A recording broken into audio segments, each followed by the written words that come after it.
Welcome to the new studio. Everything looks so much better. The cameras here at Timcast IRL no longer make you look like a bloated zombie, and so the lighting has improved. But it is our first night at the new studio, so there's a little bit of an echo, and we're working on configuring the lighting to get perfectly. But so far, everything's looking pretty good, and it's going to be a great show. We got big news. Over the past week and weekend, protests have erupted at Ivy Leagues in Yale, MIT, now Columbia. Columbia shut down classes, went remote, and now their faculty have staged a walkout in support of pro-Hamas protesters. And I'm going to pause right there because I know a lot of people who are critical of Israel are going to say, no, Tim, you can't say that. They're critical of Israel.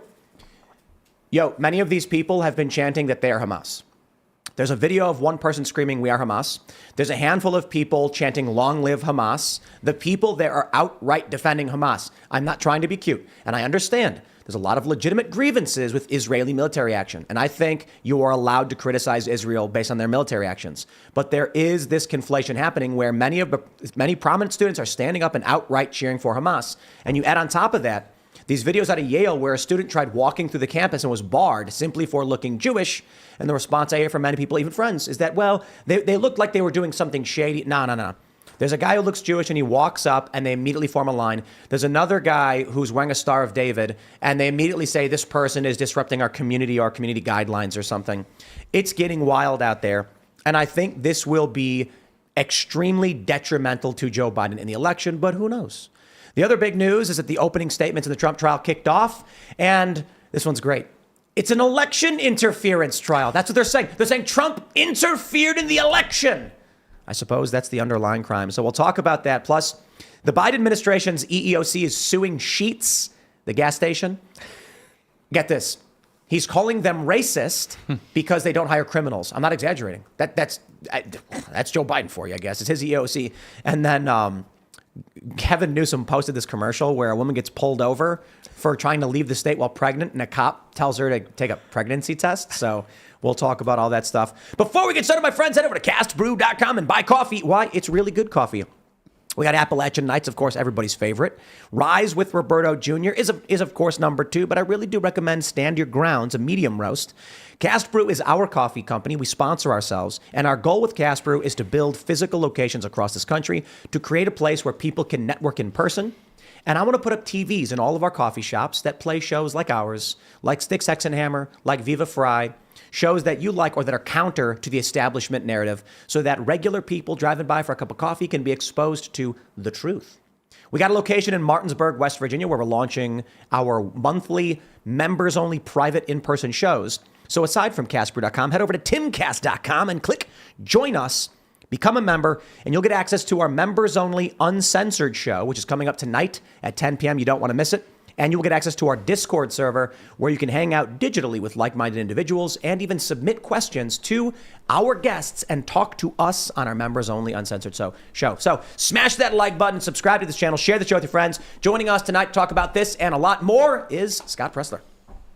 Hey guys, thanks for having me back. I am thrilled and honored to have the first time in the studio. This is pretty gosh darn cool. Right on. Thanks. What do you do? Oh, well, I'm a conservative activist, and I'm here for one reason and one reason alone, and that is to defeat Joe Biden and to elect President Donald Trump on Tuesday, November 5th, 2024. Right on. You are the foremost election registrar.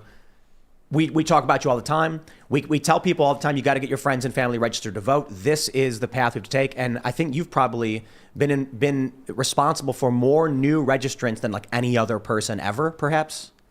Possibly. I mean, thank you. Yeah, I mean, I want to reveal something exclusive tonight on this show that I actually am going to be closing on a home, and I am so dedicated and serious to this cause that I am buying a home in Pennsylvania just so my vote can help elect Donald Trump and we can flip that state from blue to red this November. But yeah, I mean, I need everybody to register to vote. The Democrats even sent out a memo, Tim, saying that they need to stop blindly registering new voters because they know that new voters that are unregistered are lean Trump. Yes. So much for democracy, so much for being democratic if they want to stop voter registration. Yeah, there we go. Well, thanks for hanging out. Should be fun. Shimcast has returned. Welcome back to your favorite co-host, right? No? You're fired. No, you're not. All right. Well, Tim begged me to come back out here. I'm really excited, man. This studio is beautiful. You guys did an awesome job putting this together. This has been 2 or 3 years coming. It's like two years of construction and everything, and we're finally sitting. It's crazy. I remember in 2021 you being like, in March, it's going to be ready. Like, I know. This kept getting pushed and pushed and pushed, but it was so worth it. This place is amazing. And then some dude broke his femur right behind us. Oh my goodness! As soon as it opened, It's been christened in blood, you know? Yeah, the gosh. first like opening Tim day. said break a leg, and he We had the drop-in contest for the death drop, it's called, and this dude went for it, and he broke his femur. Wow. But he's hanging out, and we're hooking him up, so we're gonna do an interview with him tomorrow for the Boonies. Yeah. But Well, this is fun. Yeah. Welcome back, yeah. Seamus. It's an amazing place. By the way, for those who don't know me, it's been a while since I've been here. I'm a recurring co-host. I make cartoons. I have a YouTube channel called Freedom Tunes. So if you guys are interested, go check that out. Subscribe. We just released a really funny cartoon where Ben Shapiro and Candace Owens are on the Whatever podcast debating whether Israel or Palestine has a higher body count. I think you'll love it. I think you'll enjoy it. It was really sad because when I was leaving the castle today, as I was leaving the building, I was like one of the last people out. There's still people there and they're grabbing stuff, but I'm like running out the door. And as I got to the driveway to get my car, there was a single spoon laying in the driveway. What are you suggesting? And I was just like, oh man, it's the end of an era. Suggesting? The end of an era. Hannah Claire is hanging out. Hey, I'm Hannah Claire Brumlow. I'm a writer for SCNR. That's Scanner News. You should check out all of our works. One of our staff members just messaged, these cameras really do justice for Scott's hair. Oh, and I wow. think that's one of the best thank takes on the you. new studio. But yeah, I'm happy to be back, and Serge is here. I guess you made all this happen. Yes, I am indeed here. Hello, everybody. Enjoy the new studio. Here we go. Here's the big story. Columbia faculty stage walkout in support of student Gaza camp on campus. Ilhan Omar backed the professors and said, this is about the genocide in Gaza, and the attention has to remain on that. Okay, this story is just massively big. There's so many moving parts to this. There's the students who are chanting pro-Hamas stuff. There's the professor who was denied entry. We're going to have to break this up into a bunch of different bits, but let's start with the core of this for those that haven't seen the context. This has been dominating the news for the past week with escalation as MIT, Yale, and now Columbia have these massive protests emerging, which are at essence anti-Israel, but have now come to umbrella a lot of, look, there's like Jewish people that are being harassed and yelled at for simply being Jewish. But I want to clarify that it's because they're conflating Jewish with Zionist. So in one instance, a guy shows up with the Star of David and they're like Zionists. And then here we go. And it's just getting weird. I don't know where to begin with this. There's so much going on. I just got to be honest. I think the most hilarious possible way to protest against Israel and in favor of Palestine is to occupy land that belongs to somebody else, and then you say you have the moral authority to do so you can't get kicked off. I can respect that, I guess. There's a funny video where one of the Jewish guys, it's like he's like wearing a jacket and he's got like a hat on, and he's like, we're just trying to walk through, and they're like, we were here first. Yeah. And I was like, oh. He's like, hold on a second. That one's kind of funny. Yeah. That's kind of the point of the protest, I guess. Yeah. Yeah. Well, even more so, it's like, oh my gosh, the leopards ate my face, why are people not understanding? The Jewish community has so often voted Democrat, and then you have President Obama, you have President Biden literally give pallets of money over to Iran, and we know that Iran is funding Hamas, who's doing these attacks, and now we have it here in America, and it's like, why are people so surprised that we're seeing this now going on? And I hope that the Jewish community is going to understand that if they want any pathway forward, they need to come home to the Republican Party. It's interesting because I really think this conflict has made left-leaning voters very aware that the younger generations do not believe the same things that they do. They wear the same letters. They're all voting Democrat, but they have completely different positions on this issue. I mean, the head of the owner of the New England Patriots just announced today that he's going to pull any funding that he gives to Columbia, which is where he went to school, because he's like, this doesn't represent anything I support. They are falling apart because they are actually a very broken party. I think I tweeted this out, and a lot of very pro-Israel people got mad, but it's true. I think support for Israel in this country is done. And the only thing holding it together right now is the older generation. In the younger generation, you have America First nationalists, which comprise a lot of Trump's base. Not all of it, but a lot of it. And, they like Israel, They think Israel has a right to exist and defend itself. We just shouldn't be paying for it. Yeah. Which means they're continually going to deny aid packages for military funding. And then you have on the left the AOC, Ilhan Omar types who are, yeah, we ain't giving Israel any money because they just plain don't like Israel. What does that mean? Give it 20 years and the support for Israel evaporates. And what's going to start happening is already right now you're seeing with these aid packages for Ukraine, Taiwan, Israel, huge pushback. Democrats overwhelmingly supporting it. But with what's happening on college campuses, Democrats would have to lose massively in order for support for Israel to remain. I don't know where you go from there, though. With deep state support for Democratic politicians, the only thing that's going to happen is more and more of the base is going to be anti-Israel, and they're not going to get elected. So what is the deep state going to switch to supporting Republicans now? Well, it's interesting. You mentioned something that I think is really important and instructive here, which is the fact that there are many Americans who don't necessarily think that Israel shouldn't exist, but who do not want American resources to go towards fighting this nation's war for it. And when Israel comes up in the American media, it's virtually always about some kind of conflict. And so much of the media wants to encourage American support for it, though, again, it depends on the publication, etc. I think you're mostly right. If support for Israel means support for the IDF and what Israel's military is doing, or I should even say more broadly, the United States having to support and fund that, then yes, I would say most young people don't support Israel. You're not going to see much support for it recover in the future here.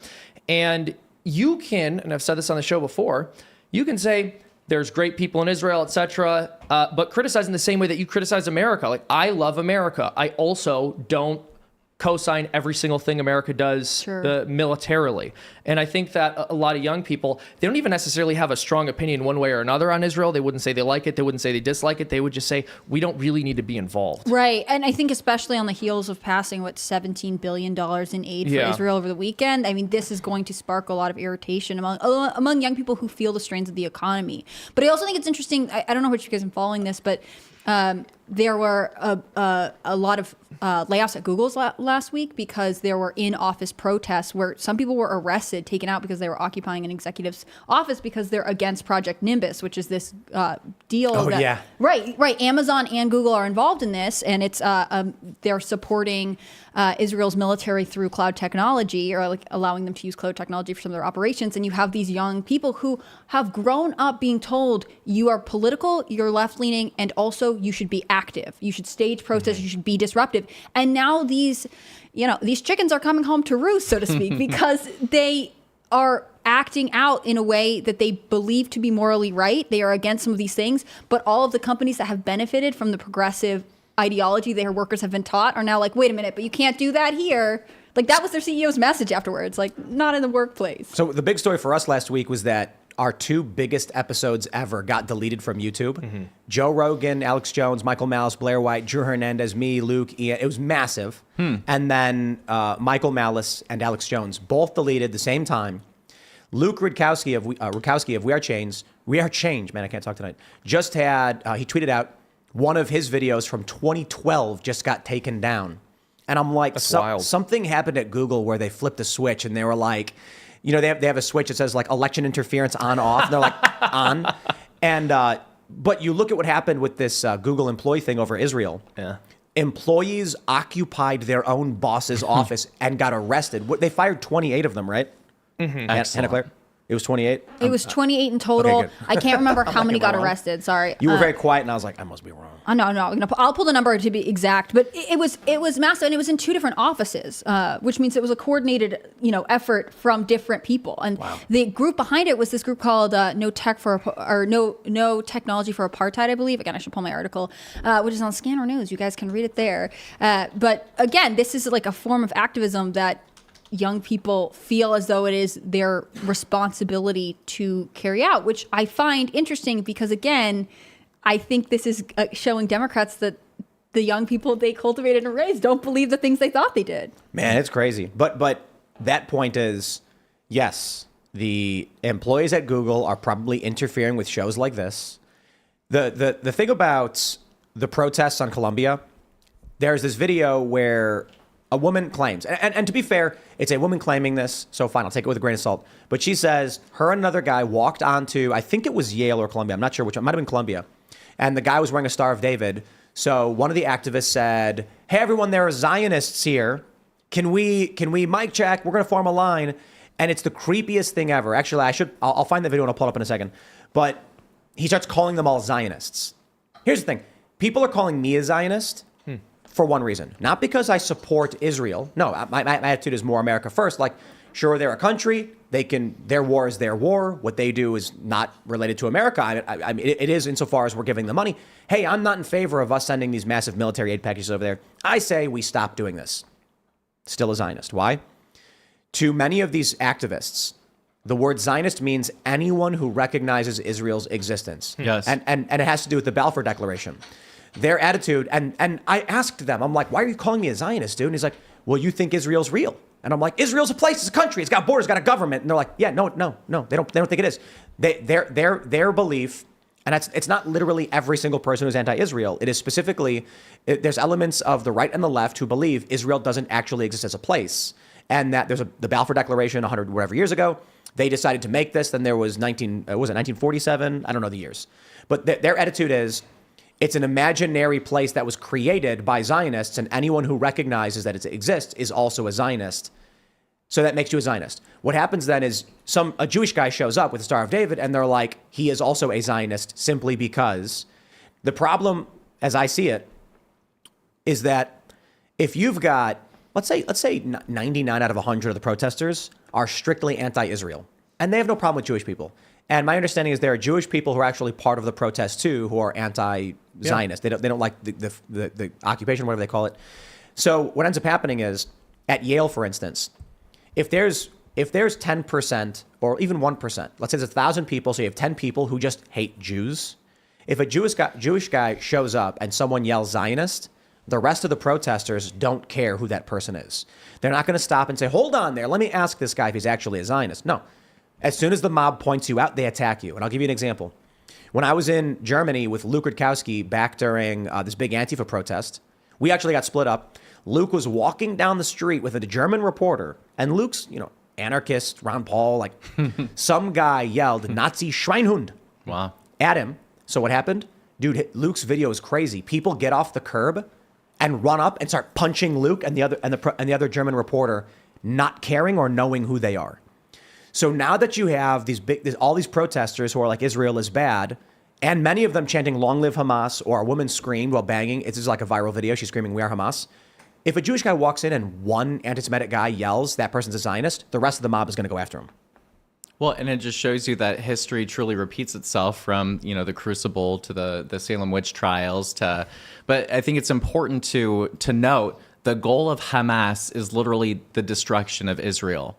And an angle that nobody is really talking about is there are 750,000 Americans living in Israel. 600,000 of those people are eligible to vote. Why are we not getting every single one of those people get registered to vote and get them a mail-in ballot? And furthermore, this is going to sound a little crazy to some people, but look at what the Democrats do. They resettle people from foreign countries into our country strategically. Look at Minnesota, how they were able to take the Somali population and take over, and that's how we have Ilhan Omar today. And her daughter, that who's really these helping out in ideas Colombia. were imported into our country. Why are we not being smart and strategic, for example, and taking Canadian Amish and resettling them into Wisconsin and Michigan and Pennsylvania? That's what I would do. Dude, the left would vote for a border wall so fast if you started doing that kind of thing. So Amish, come down, descend upon America. Look, but they probably Peacefully. have values that are more similar, right? Like part of the problem with immigration is that you need people to want to participate in the system and who want to have a shared culture. Otherwise, it doesn't work. I mean, this is the constant problem with unfettered.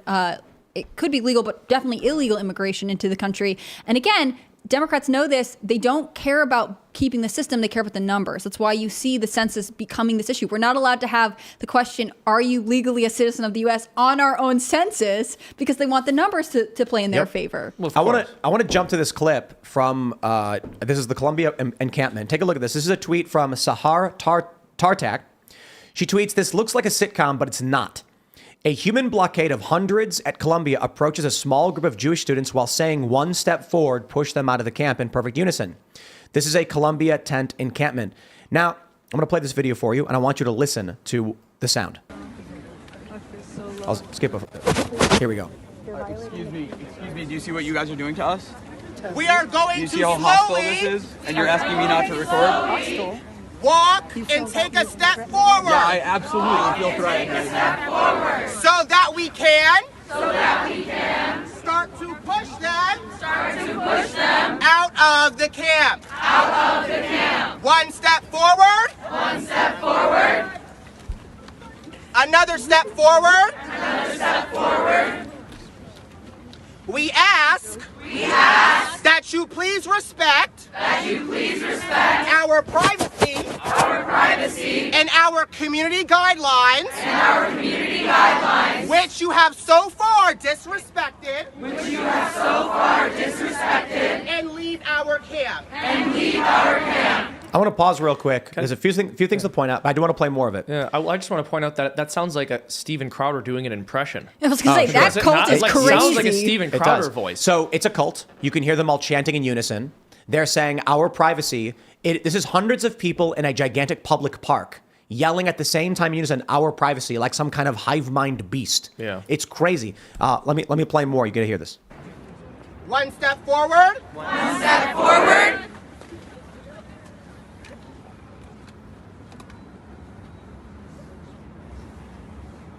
Have you got enough video? Because I look very pretty.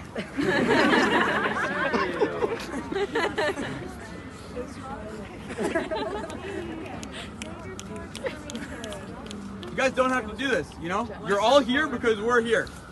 Why are you giving us We that were here power? before you came here. I understand that, but you're doing what Repeat you're doing. after me. You're doing what you're doing. I'm bored. We would like you to leave. You just did that for me. So why did he say, repeat after me, I'm bored, and everyone yelled, I'm bored? Isn't this like the creepiest thing? Very creepy. There's hundreds of students. So the precursor to this video is this dude who's leading it, this activist guy. They're all wearing masks, by the way. They're wearing like, the medical masks. He's like, we have Zionists. I need help. We have Zionists. And then someone yells, mic check. Mic check is when you yell and then the whole group repeats what you're saying. They say the reason for it is that it helps amplify the sound so everyone can hear it. That is not correct because you could very easily have facilitators, they call it, do this. Meaning you only need one person to yell, we're going to march. One more person halfway down says, we're marching. One more person down says, the march is beginning. You don't need the entire group to do it. The reason they have the entire group do it is that it is a typical cult building exercise. You get people to chant what you say and imbue your intention through them. Like when you get someone to say the words themselves, it affects their will and their intention. But you don't need me to say anything like that. Y'all just watched the video. Yeah. Where one guy yells, repeat after me, I'm bored, and they all do it in unison. The creepiest thing, this one guy doesn't like these people for whatever reason and says, respect our privacy and our guidelines. None of those people have any idea what's going on. They don't know who the people are that they're mad at. The people they're mad at aren't even saying or doing anything. According to there's a longer video. The woman says that they entered the encampment and one guy was wearing a Star of David, and that's when he started yelling at them. Well, it's like the horror movie Slither, where literally they are on a hive mind, but it shows you that all we have to do is very peacefully go after that person in charge, and the rest they won't know what to do. And furthermore, actually, it kind of gives me sort of hope for the future. Like, people are always like, Scott, why are you focused on voter registration? Why are you doing what you do? It's because it's about who plants the seed first. That's all it is I think the majority of people, and I mean this respectfully, can be swayed.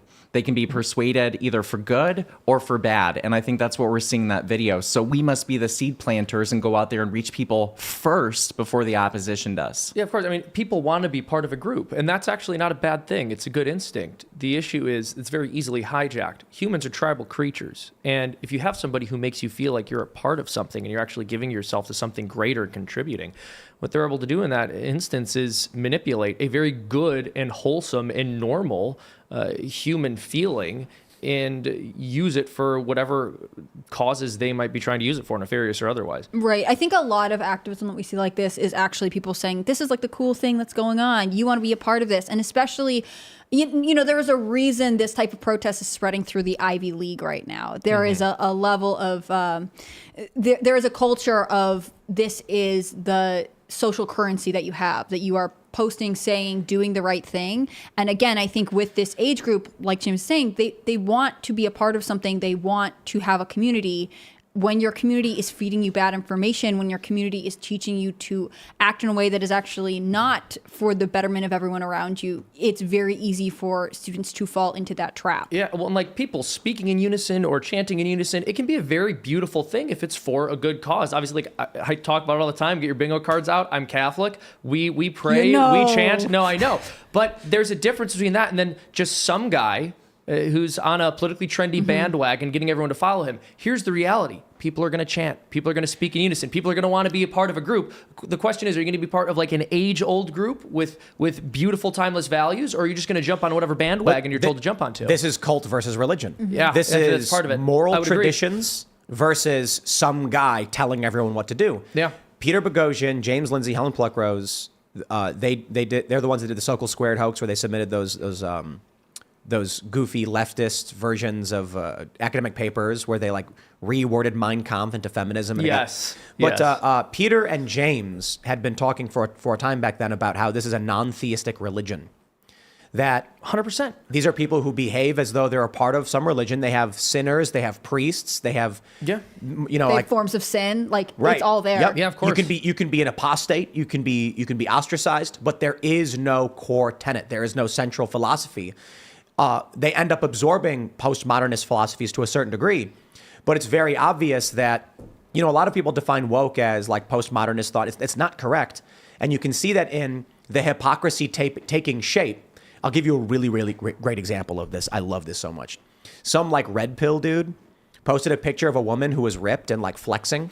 And he said, mommy muscles is propaganda to make men gay or something like that. And he was like, if you're attracted to muscular women, it's making you gay. What? A community note was added, and it said, if you are male and attracted to a female, you are not gay. Now here's where we go. Leftists started making fun of this guy for being a red pillar. Now hold on. The left had previously held the idea that if you are masculine or feminine, that defines gay or straight. Yep. Example, Lance from the Surfs on this show said, and it's one of my favorite moments, I asked him, because he was like, he said, if a guy's with a trans woman, it's straight. And I was like, but these are two males. And he's like, no, it's because that person is a woman. And I'm like, okay, so if there's like a really feminine guy and like a really masculine guy and they're gay together, that's straight? And he goes, yes. And I was like, okay. So if there's like a guy and he's with this big muscular, like manly woman that's gay, and he goes, yes. And then Ian goes, yo, that's messed up. You can't call a guy gay because his girlfriend's ugly. And I was like, he's right though. It's true. It was But 20. Then Lance goes on Twitter and makes fun of the guy who said the exact same thing Lance said.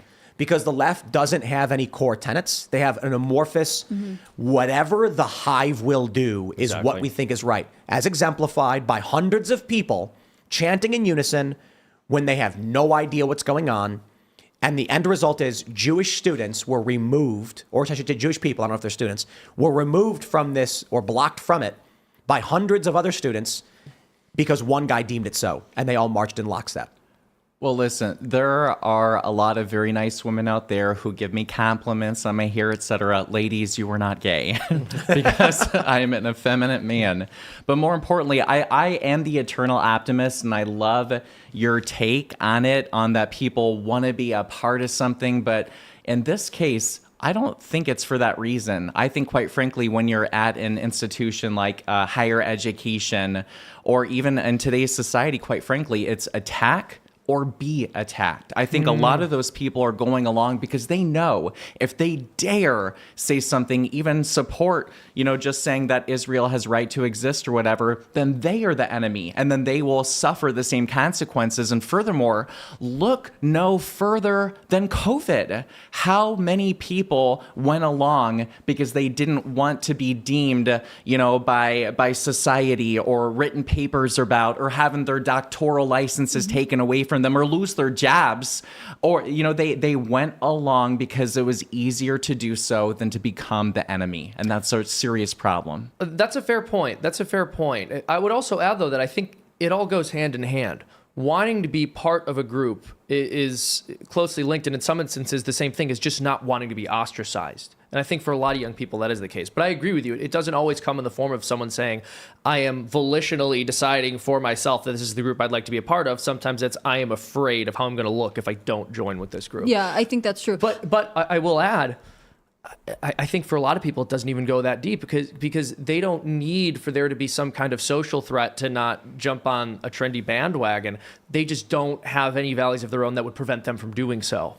Right. I think that's part of the difference between the religion and the cult, right? Like with a religion, there is a true north, there are values. The cult is going to follow whatever leader's in power. I mean, if you watch cult documentaries, there are times that they split and that they fight and they war because they are not really founded on a true belief system that you then internalize. It's about external pressures to conform to something. And again, I think we have to specifically analyze the fact that this is happening the most among Ivy League universities and in the Northeast.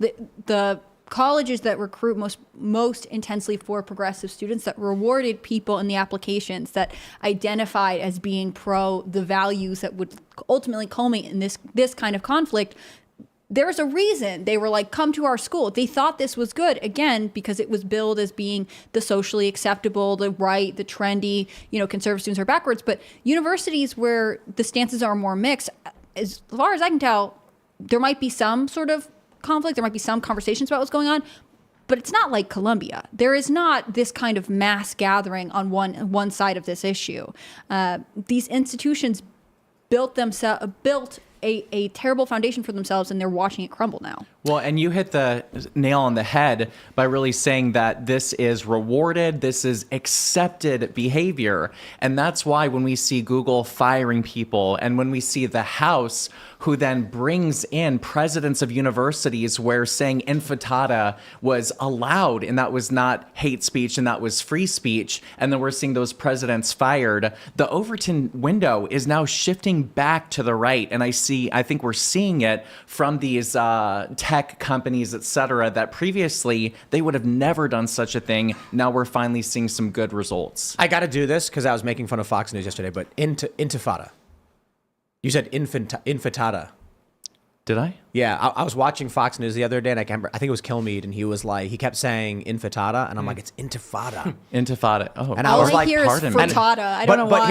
Here's what I said. I was like, I said out loud, is Jesse Waters gonna point that out to him? And he didn't. And I was like, if that was me, I would do it. And then when you did it, for I'm like, correcting me. I was Thank like, now you. I have to do it. I have to say it. I have to correct it. No, it actually would have been funnier if you didn't. And then you were going on about how he should, and then you just didn't do it. All right, we're going to jump to this next clip. Here we go. Libs of TikTok. Here you go, ladies and gentlemen. Protesters at Columbia University called Jews pigs and claims we are Hamas and long live Hamas. Here you go. This is happening. Look at this. Keep it moving, you Zionists. Keep it moving, you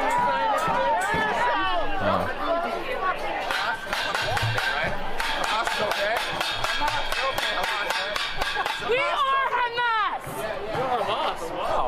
That's a good one. You're what? You're Hamas? Yes, we're all Hamas, pig! Deport. So here's what I want to say. I really the don't guy's walking down the street with an Israeli flag on his back. The person calls him a Zionist pig. I think it's fair to draw the distinction between a government and a group of people. If the guy was just looking like if he was wearing like a yarmulke and the person yelled pig at him, I'd say he's calling Jews pig. I want to make sure we at least keep the distinction between criticizing people who support Israel and people who are Jewish. That being said, that woman yelled, "We are Hamas" twice, and someone else, We are Hamas. Sorry. and then yes, Seamus, it's very funny. And then someone else yelled, "Long live Hamas." I don't think she's Hamas. Well, I That's got the think thing. she's I don't actually think they part let of- her I don't in. think exactly. I don't let think, her in. Like I they're don't- like, no, you stay They over would there. lock her up. It's crazy. People I like mean, that. and that's the side she's picking. She's like, Would this- they? Would they lock her up under this government, under this administration, where you have people on the FBI terrorist watch list walking into our country? No, Hamas, Hamas would, he said. Oh, I got it. I was like, hold up a The second. Biden, You're right. The Biden administration Biden would be like, administration keep on would going. roll out a No red one- carpet. No one in America is going to get locked up for anything except Donald Trump. Like, no one is ever going to be arrested ever again for anything they do. That's what Okay. the Biden Unless you promises. defend yourself I- or you're Donald Trump. I got to pull this one up next. This is, what is this? Olia Scootercaster on Twitter posting this clip from freedomnews.tv. This is Shai Davidai. I'm not sure. I'm probably pronouncing Davidai. Probably pronouncing that wrong.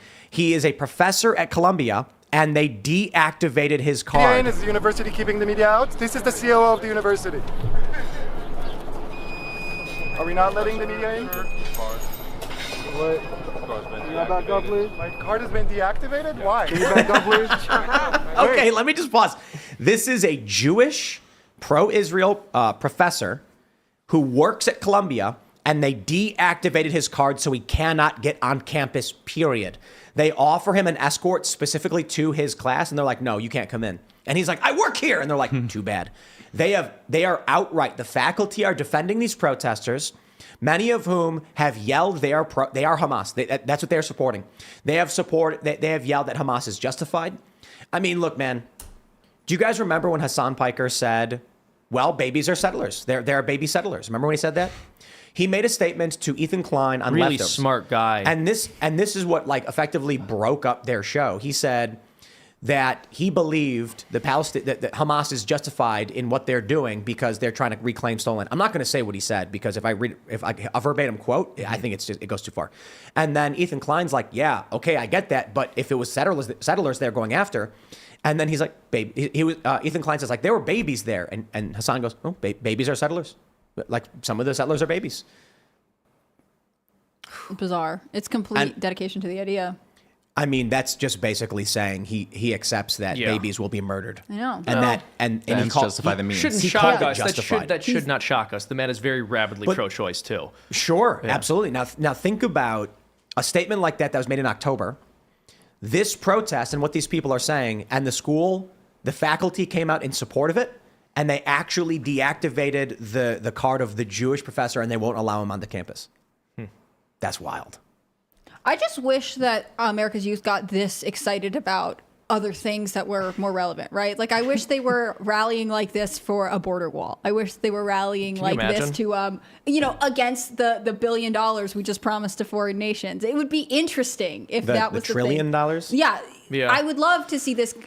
I'm not against young people being active and dedicated to cause. It's just, why is this the cause that has, electrified America's youth, especially at elite institutions? Like, theoretically, these are going to potentially become some of the most influential people in our country because we still have a pedigree system where we believe an Ivy League degree is more valuable than something else, which I don't personally believe. But again, they're not rallying for anything that I believe in or support. Like, this is not my priority, and yet this is all that's going to dominate the news cycle right now. Well, here's the question: are these organic emergences? Is it emergent or is it orchestrated? Well, that's the question, right? I mean, and are young people capable enough of thinking for themselves at this point in time for any of it to not be orchestrated? It's a really complicated question because you can have a movement that develops organically without anyone having ever thought for themselves because, quite frankly, the movement doesn't have a whole lot of thought put into it. And this is something I've said about the left repeatedly. It's essentially just social decay. When people are trying to make intellectual rationalizations and excuses for not doing the things that they need to do to fulfill their obligations and upkeep society, it basically ends up being some kind of left-wing philosophy that they end up spewing. Leftism is really just a person trying to justify their own vice in putting the window dressing of a respectable ideological system of thought on it. So, I don't know. It's possible on the one end that all of the protests that we see and all of the movements of people getting really energized for some kind of left-wing cause are orchestrated. But then again, they don't really have to be any more than a rock slide has to be orchestrated. Things just fall apart over time, and that's all leftism is. Yeah. I was thinking this because these people have no idea what they're protesting. They have no idea why they're upset. They can't tell you the details of American foreign policy, but for some reason, they just know so much about Israel and Palestine. You're allowed to criticize Israel. You're allowed to criticize Hamas. You're allowed to criticize Ukraine. You're allowed to criticize U.S. spending in Sudan and all of these things. But these are young people who seem to have latched on to a cause of the year. I mean, it was BLM 4 years ago, and this time it's Israel. The only bad news for Democrats, I guess, is they're going to lose a lot of voters over this. Earlier in the show, Scott, you were mentioning that unregistered voters are leaning towards the Republican Party. I don't know that this is the biggest issue for most people, but this is certainly a big issue. If you look at people like Michael Rappaport, I don't know if you guys watch Fallout. You see the new show, Fallout? Mm-mm. He's in it. And I was really excited to see him in that show. He's a funny guy. But he was like one of the most anti-Trump guys forever. And then this Israel stuff happened. And now he's doing interviews where he's like, voting for Trump is on the table. I'm going to vote. Joe Rogan for a while saying it. These are big moves by prominent comedians. You know, Joe was never the craziest anti-Trumper with TDS. Rappaport was making video after video after video. Now all of a sudden it's shifting. Well, in regards to whether it's organic or orchestrated, I think it's a little bit of both. But ultimately, look, we're human. It comes down to NIMBY, not in my backyard. Yeah. People don't care about something unless it's personally affecting them. And that's why, look at the drone attacks that we just had from Iran to Israel. I want to make it clear. If you are watching right now, and you are a male or even a female that's 18 to 25 years old, a vote for Joe Biden is a vote for you to be shipped overseas and to go to war. So I hope that you're enjoying that free college tuition, because that's the exchange that's going on with this Biden administration. Sure, you'll get your college, but it's going to be in exchange for maybe a limb, maybe your life, for a man that's going to check his watch when your casket is shipped back to our country when you died on behalf of a man that doesn't even care about you. If you're a young man, a vote for Joe Biden is a vote for war. And I want to make that very clear. I'll stress this too. If you are young and you are wondering why you can't afford rent, why you can't afford food or insurance or a car, it's because all of these tax dollars, money that is supposed to be generationally inherited by the next generation, you, Gen Z, millennials too, it's going to non-citizens, quote unquote, newcomers. Yep. It's going to foreign wars in Ukraine. It's going to Zelensky, and it's going to places like Israel. It's going to Sudan. It's going to a lot of different places. In fact, somehow it's ending up in places like Iran and Gaza at the exact same time. What was it, like $9 billion was sent to Gaza for aid? Hamas then takes that as the governing authority of the region. We're just basically funding everything. Why? One big reason is the U.S. seems to think, and not just the U.S., but Western forces, I guess, like NATO and them, Western allies think that if you give people dollars, they'll have confidence in it. They will spend it. And if everyone's spending it, they won't spend anything else. But to my point, if Gen Z votes for Democrats, and this is what, like, it's fluctuating in the polls, what they're basically saying is they don't want a place to live. They will live in a shoebox with 5 other people, and they will give all of our tax dollars to non-citizens in foreign countries. Donald Trump is the guy who said, secure our borders, bring back the jobs.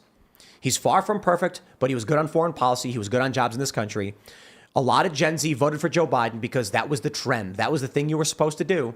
And now they're wondering why. In New York City, it's $2,300 for a bachelor apartment. That means it has no bathroom.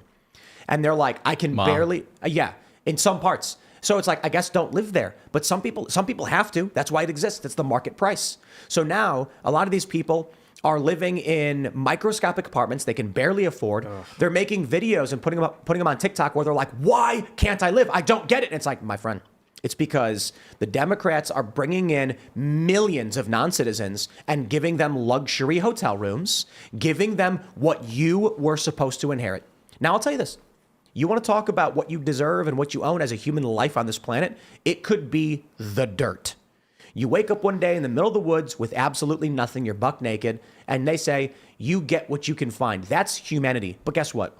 Over the past several thousand years, our ancestors have built things, invented things, learned things, shared that knowledge with their children, and every generation, the children inherit either a bit of knowledge or resources from those who came before them.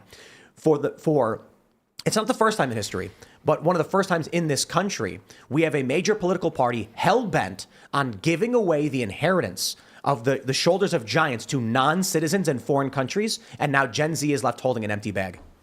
Well, and it's even worse than that, right? It's not even just the case that this money is being given away in a massive cash grab because the treasury is being looted. Of course, that is also the case. It's very much, I would say, at the heart of this.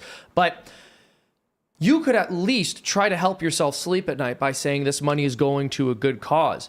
But the reality is almost all of the problems that have been caused militarily or militaristically have been a result of some form of military spending in the past. So, for example, we created and funded the terrorist organizations that were fighting the Middle East now, like ISIS. We sided with the Mujahideen, creating Al-Qaeda, and Israel even funded Hamas early on. Like the foreign policy establishment in our country and the ones we're allied with in other countries have made so many horrific blunders historically. And then they come to us and say, well, just give us some more cash. We'll fix it this time. Why?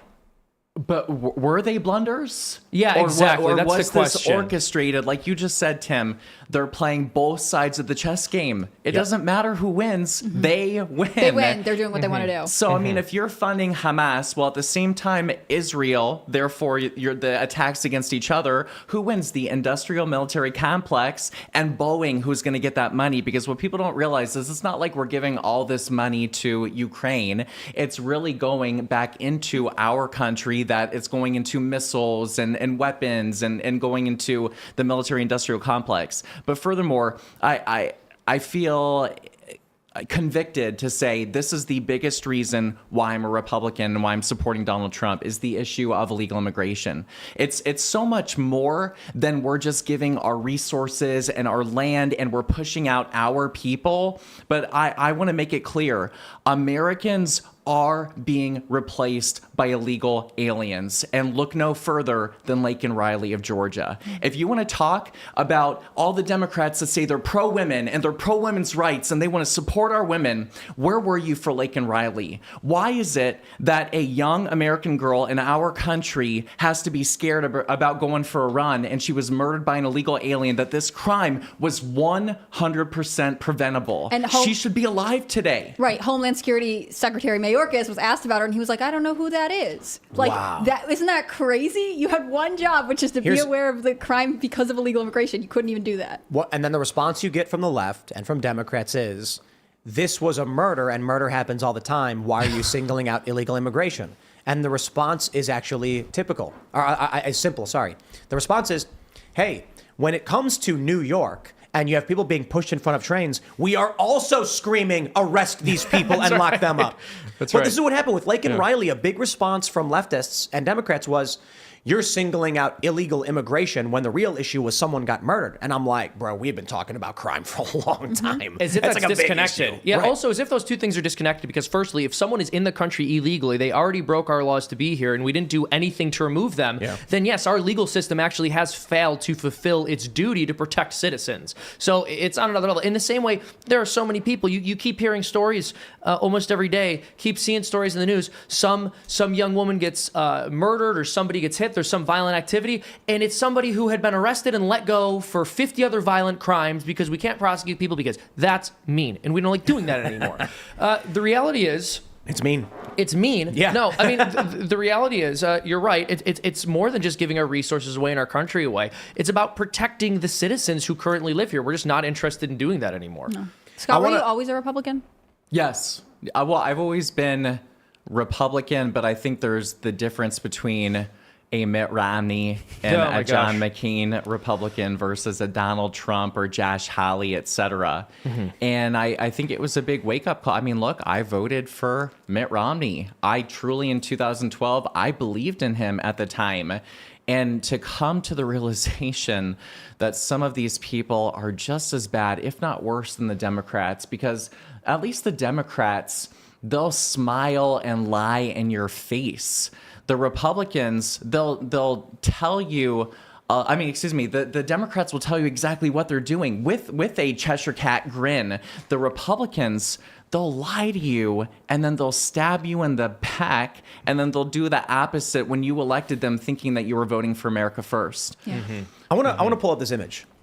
I saw this earlier over on patriots.win.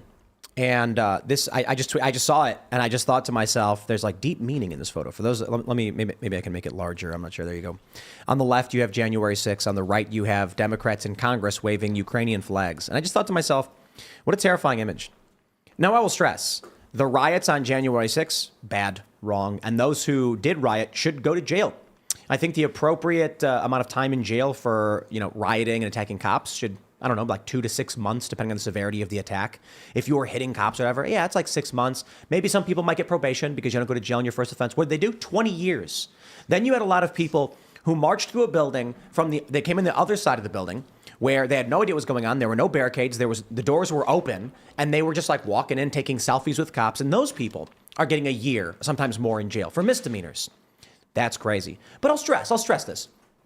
January 6th, the riots, the Capitol, should not have happened. But I will at least say the people are all carrying American flags. There's a Gadsden flag and Trump flags. The Trump flags, I question a little bit. I'm like, that's a flag for a guy. But at the very least, a flag for a president.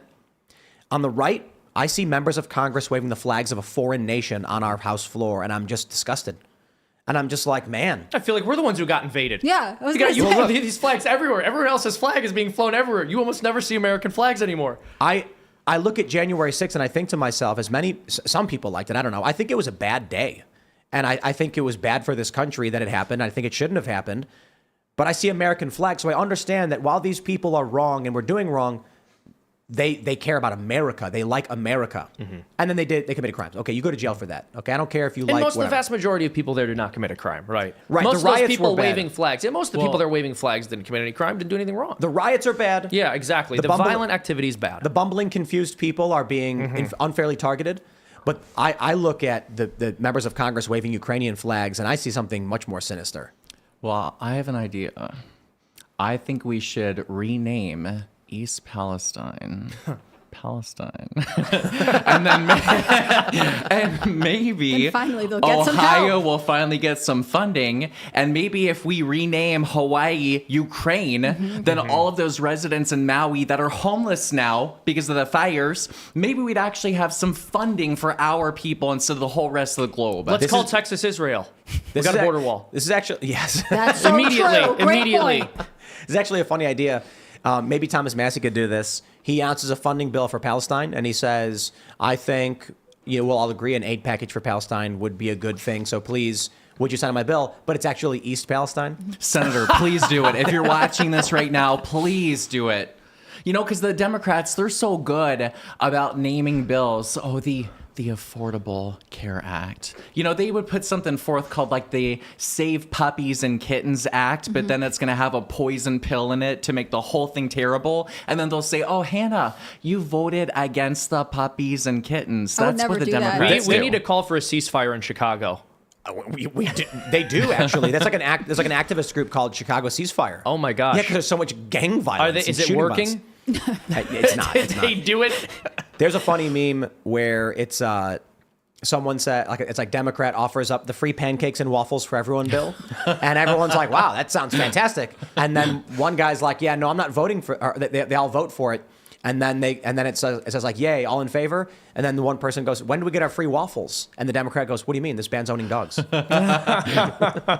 I think that's true. The Patriot Act. And to be fair, I feel like you have to acknowledge that they have really nailed marketing. I think the Democrats do a great job of being like, here's Bill. And partially because they dominate the media, they're able to be like, talk about it this way. Here's the cool name. This is the nickname we're giving it. Okay, everyone in agreement. Here we go. And it's all false information, or it's skimming over what's really going on. And that's why I think the American people become so cynical. I do think that there is a group within the Republican Party that's in Congress right now that are sort of becoming engaged with this. They're starting to see how to market better. But generally, I think the fakeness of how our policies are presented to us, both by our elected officials and by the media, is really driving voters into the arms of Republicans. I don't know if you feel a similar way. Let me play this clip real quick for you guys, because we were just talking about it. Some say, well, we have to deal with our border first. The Ukrainian-Russian border is our border. This is like when they say our democracy. Yeah, it's like, what does it mean? No, somebody get this guy a map. Like, does he not understand where our borders are? I feel like he could point out Ukraine if there was you and a picture of a crane on a map. I know, that's how I very feel about him. Sorry. This is Rep. Gerald Connolly of Virginia on the floor on C-SPAN saying that the Ukrainian-Russian border is our border. I'm just... I knew have no the words. American education system was bad, right? We've got lots of people who can't read, but this guy can't do geography, and he has been out of school for a long time. This is sad. I mean, the man is saying the quiet part loud, right? America clearly has some interest in Ukraine. There's some information that they don't want us to have. We know about the phone call with Victoria Nuland and the call. It's like, here's the thing. Ukraine is either owned by Russia or it's owned by the United States at the end of the day. And they're well aware of that. They want a puppet government there. Now, that's not me saying what Russia is doing is good by any means. I'm not saying that Putin is justified. But what I am saying is his statement that Ukraine's border is our border, we should believe him when he says that, right? Yeah. It's true, though. He believes the United States owns Ukraine, that is our asset. That's how he sees it. And it's true. Yeah. We are at war with Russia. Only silly people would claim otherwise. We have personnel there. NATO has personnel there. And they go, but they're not fighting. They're just providing the logistics and the training, and then we provide the weapons, and then we tell the Ukrainians what to do. We send money, resources, and power there, but because we're not actually there, we're pretending otherwise. Well, Again, we're just hold on. lying to you. It is Americans fighting in the war. It's just, they're private. Yeah, it's not the same thing So at all. it's our weapons, our training, our tactics, our intelligence. We have our military strategists, NATO forces, and then the Americans that are fighting there have just gone there on their own. We didn't send them accord. there. We just pay them to be there. So it's fine. Our private companies pay them to be there. And then we pay those private companies. Exactly. I will just say this. If history has taught us anything, it's that when Russia is fighting Ukraine and we fund Ukraine, we will end up fighting Ukraine at some point. Yes, that's indeed. That's always what happens. This is what people were saying about the Azov battalions. Yes. We are going to fund... Majid Nawaz made a great point about that. Yeah. It's going to be 20 years from now, and then we're going to be talking about some great terror event where Azov did something, and then some 20-year-old's going to be like, why are we dealing with this? And then some 40-year-old's going to be like, we funded Azov, right? And they're going to go, what? I remember when I was young and people were like, well, Al-Qaeda is just an offshoot from the Mujahideen. And it's like, really? And they're like, and we funded that. It's like, wow. Why did we do that? Let's really put a pretty bow on this and take it full scale, that we would not be having this conversation about Ukraine right now had Donald Trump won 2020. Putin did not invade Ukraine under President Trump. You did not have Hamas genocide Israel under President Trump. You did not have Iran drone Israel under President Trump. A lot of these problems could have been solved had people, I wouldn't want to finish my thought real quick, had we actually won the 2020 election, or there not been shenanigans, whatever you want to call it. And so we need to make that known, that anybody who is considering Joe Biden, just know we didn't have this previously 4 years ago. The Taliban as well. Donald Trump sets a timeline and is negotiating how we pull out of Afghanistan. Yep. Joe Biden takes it over and burns the whole thing to the ground. Absolutely. And killing our men in the process as well. But one note that I really wanted to take home as well is I'm glad that COVID opened so many people's eyes that we cannot trust our government. And that people have this mentality now where some people are critically thinking. Some people are questioning, going, wow, maybe I shouldn't believe everything that I read or see on TV. And I'll tell you, I've been meeting a lot of felons recently. Don't ask me. Don't ask me why. Is that like an app for that? I love felons. They're attracted, and I go to gun shows all the time. I was in the Philly Expo Center right in Phoenixville, north of Philly, and I had this definite felon come over, this formerly incarcerated person who I love. He had love, hate, tattooed on his hands, and he's like, I am inspired, I am convicted, ironically enough, for the first time to register to vote. And I was like, I'd be so happy to register you. And as I'm registering him, I'm like, look, Pennsylvania is the closed primary state. You have to be registered with a party. And he's like, what's Donald Trump's party? And I was like, he's a Republican. And he's like, well, I'm a Republican. Wow. Yeah. And I love that people are waking up, and this message is really to anybody that has suffered at the hands of the injustice system, and that you're seeing this two-tiered level of our government, that they won't go after Hunter Biden. They won't go after members of Congress that are using stock trading to their advantage, which is illegal in our country. Yet they'll go after Donald Trump, but they wouldn't be going after him had he not been president, had he not tried to go against everything that they've been creating these institutions for. That if you want to peacefully just Well, I'm not even going to say that. But if you want to stop this weaponization and this two-tiered system, then you register to vote and you vote for Donald Trump on Tuesday, November 5th, 2024. Do you think we're going to win? I am more confident today than I was a year ago. Why? What's your data? Well, I'm seeing the voter registration data. Arizona, oh my gosh, Arizona, despite everything that the Democrats see, the Democrats, they know that perception is reality. And that's something that I deal with every day in politics, that it doesn't matter how true something it is. It matters how people feel about it. It matters what people see. And that's why the work that you're doing, Tim, and these kinds of shows are so important, because we are lifting that veil. We are showing people what they haven't known the truth. They've only seen the contrived truth, the calculated truth, the orchestrated. And so Arizona trending to the right. Nevada's only 30,000 voters away from flipping to Republican. Wow. Pennsylvania, 2 years ago, there were 595,000 more registered Ds than ours in the state. Now it's below 400,000, but that's active plus inactive. If you only have active registered voters, that number is really under 250,000. And for the first time in history, because that data came out today for Pennsylvania, because the primary is tomorrow. So you at home, if you live in the great Commonwealth of Pennsylvania, which is going to be my new home, you get out and you vote tomorrow, Tuesday, the 23rd, in the primary. I don't care if Donald Trump is going to be our nominee. You vote in that election. So I got a question for you. Did you see the Help America Vote verification system? I did, and actually, I'm so glad you're bringing that up. Yeah, so I wanted to dispel any myths, or basically, well, please let's tell people first about it. There's a website called, the Social Security Administration has a portal called the Help America Vote verification system. If you don't have an ID and you register to vote, the state then sends the registration, or it sends your information to the SSA for verification. Over the past several weeks, actually, you know what? Let me see if I can pull this up. Let's just do this, havvssa.gov. Let's see if we find it. Because it looks like they stopped publishing the data, and they did. They stopped publishing the data on this website. Okay, I can't tell you why. But we can see here, what we're looking at is, according to the Social Security Administration, all of these numbers on the left are the total transactions, meaning Arizona had 25,608 new registrants who did not have an ID. 22,918 were matched with the SSA system. 2,699 were not matched. 20 of those requests came up dead. Now, Kansas had 322 that came up as dead. I'll jump to the 1 week in question that had everybody kind of shocked, and that is in Missouri. We have here we get 23,253 attempted new registrants came up dead. Now pause.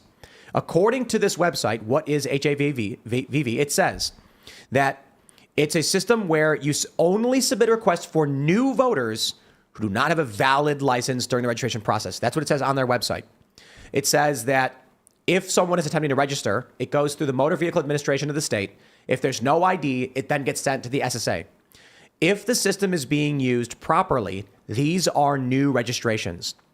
However, Missouri said, I believe Missouri said this, that it was voter roll cleanup. So they took existing registrations that are existing profiles for individuals already registered and then asked the SSA to verify, and they came back with 23,000 of them being dead. That could make sense. Texas has also had very, very large numbers with 219,000 attempts, but Texas said this is clearly an error because it's not really happening. I don't know if you know what this is and what's really going on. Maybe it is the states are abusing the SSA and wrongly filing their data, even though they're not supposed to, in an effort to clean up their voter rolls. Is that perhaps what's happening? Well, what I have read is, like you said, it is whenever there is a request for Social Security verification. So it doesn't mean that it's necessarily a new registration. Website says it is. For states like Pennsylvania, it could be for mail-in ballot access, etc. Now, the Texas Secretary of State, because I looked at those numbers and it said 500,000. Well, the Texas SOS says that only 54,000 people have been registered to vote since the beginning of 2024. So those numbers don't square away. And furthermore, it also said for the website that it could be duplicate requests as well. Not just one per person, but it could be the same person over and over. That's a good point. that could explain a lot of it too. I don't know if it explains it all the way. I will stress, on the SSA website, it says, states must only submit a request for new voters who do not present a valid driver's license during the voter registration process.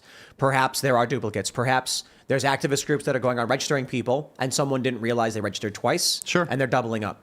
Either way, we are seeing massive numbers. I think a valid potential explanation is that states are abusing this as a way to clean up their voter rolls. Possibly. Well, I will say, and look, I'm not going to be so bold as to say that those numbers out of Pennsylvania, which are very large, are all because of the Amish, but the Amish don't have driver's licenses. You're really trying to get the Amish to move down here, man. You're really trying to relocate No. Well, them. I mean, PA, I have already to there. tell you, Yeah. I did recently milk a cow. I was invited to an Amish farm and I hand milked a cow at an Amish dairy farm because we're working hard on actually getting the Amish registered to vote. There hasn't been this level of an organized effort to get the Amish registered. Now, why, Scott, am I so focused on this, which sounds so out of the box? Because Joe Biden, and I use this word loosely, won the Commonwealth of Pennsylvania by 80,000 votes. There are 80,000 Amish in Pennsylvania. And these people, they are baby making machines. And if you look up, there's an article out there that by like the year 2025, like the Amish are going to take over because The future is Amish. No, I'm serious. And so if we're smart, great t-shirt. if we're smart, we would do the same thing as I alluded to earlier that the Democrats do. You focus on a target community that you know, for example, why they have the border wide open. And we would focus on those communities that we know are going to produce lots of babies that we can turn into Republican legal voters. We have Amish around here as well, and they've got great farms with great food. Exactly. The Amish are Let's get them everywhere. registered We've to got to vote. activate Let's them. get them registered to vote. Yeah. The and a mail-in ballot. unstoppable tide of Amish. The future is going to be Amish because they're having kids. And let's get true. a The mail-in hand that rocks ballot. the cradle rules the world. A mail-in ballot in their hands because number one, their buggies don't go really fast. So we want to make sure that they're getting to election day on time. But number two, get this. When I tell the Amish that they can have a private and secret way to have their vote delivered to them, and then they can privately have their vote delivered, that they don't have to go out in public, that is very, that's something that the Amish really want. They go, yes, I want to sign up for a mail-in They ballot. want to retain their community, right? Like they don't necessarily want to have a lot of outside influences. Well, they don't want the stigma. Yeah. There's a stigma associated that, for some people on the earthly kingdom, they shouldn't be voting, even though we're trying to get to the heavenly kingdom. And so when I tell them that they can do it privately, secretly, and think about this. Think about how ironic and comical it would be for a God-fearing, raw milk producing, school choice community that votes by mail, the very thing that the Democrats have been pushing to defeat them. That would be that cherry on top of electing Donald Trump this November. And the best part about getting the Amish on our side and to vote for us is we could still make fun of them on the podcast and they'll never know. they'll never know. They'll never can't know. listen. Republicans could just go, Well, actually, the worst thing is that we praise them over and over again, and they have no idea we are. That's true. No, they watch. There are I some. was just kidding. Guys, I've done more for the Amish people than maybe anyone in podcast history. Mr. Ben, Everyone agrees. Everyone agrees. Ben, if you were watching this show right now, because I've met Ben and I went into his store and he's stacking the shelves and he looks up at me, he goes, "You're Scott Presler. I follow you on X." So some Amish Oh, no. Mennonites are watching. Well, just Mennonites outed have him. different- You just outed him. No. It is a myth that they're not using. Yeah, they just technology. can't own it. They I can't don't know the own rules. it. I think they can't own it. I think they can use it, but I don't know. Also, I also Mennonites don't know. are different from Amish, technically, right? He They're- was an Amish Mennonite. That's a crossover, was- though. I'm not familiar. Here's the thing: is what if you just doxed this guy and he'd be in huge trouble in his community for doing that, but everyone who heard it would also get in trouble if So they they can't knew. say So they anything. can't say anything. They're like, I knew he was. That guy. Well, there No. are, Now they go and meet, and they're like, "I knew it. You're a fan too." No, but there are a lot of Benjamins out there. I only said Ben. I didn't say which I don't one. There think are a he lot of talks to- Samuels. There are a lot. Jebediah. Well, and I think your point that there are a community that is having children is extremely important. Reuters ran this article over the weekend. They sent a reporter to a Trump rally and just specifically talked to the young people that were there, like the 18, 19, 20-year-olds. And they were all saying, there's one guy in the article where he's like, I can't think of anything Trump did wrong, and the economy's really bad. Like, I can't buy a home.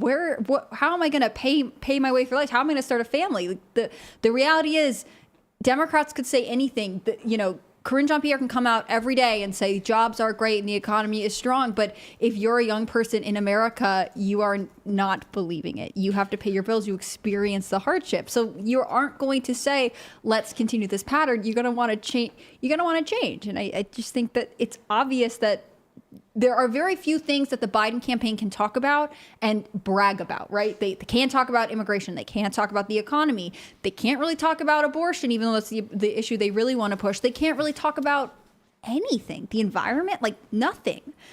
So it is interesting to see the way American voters are sort of shifting, especially among young people.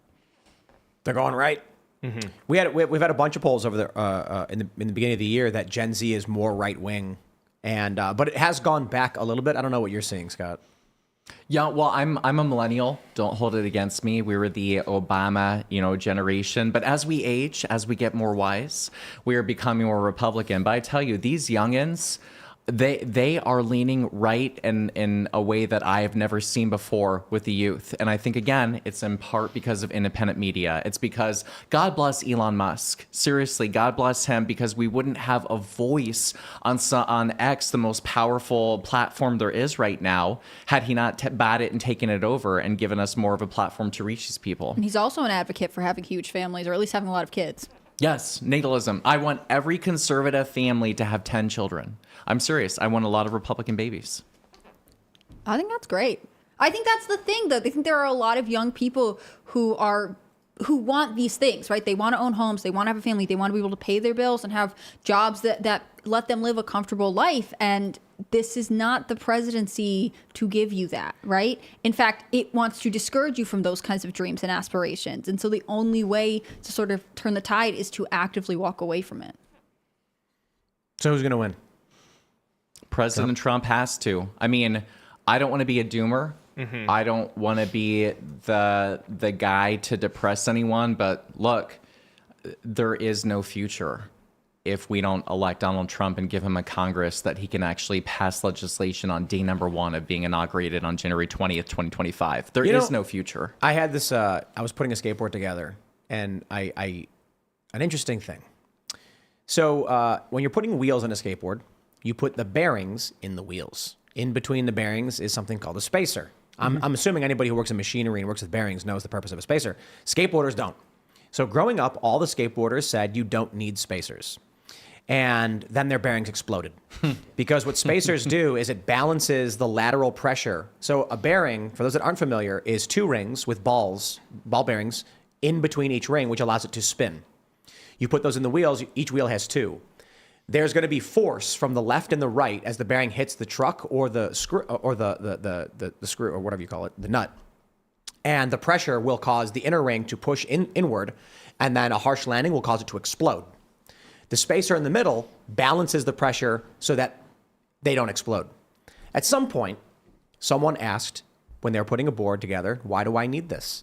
And someone's like, I don't know. And they're like, screw it. They didn't put it in. And they skated and everything seemed fine. And so they ignored it. One day their bearing exploded and it just happened. They didn't know why. Yeah. They don't know why. And so they started telling other kids, well, you don't really need those. And then all of a sudden came this trend of everyone abandoning this component because they didn't know what it did. I think about that. Yeah. And I'm like, that is more than just a skateboard story. 100%. It is so much of everything in our culture, in our country, that we stand on the shoulders of giants to build the things we build. And then one day someone says, I don't know what that's for, and forgets about it. Or it's like you get the extra screw and you're building the furniture and you're like, I don't know what that was for. And then one day the whole thing collapses.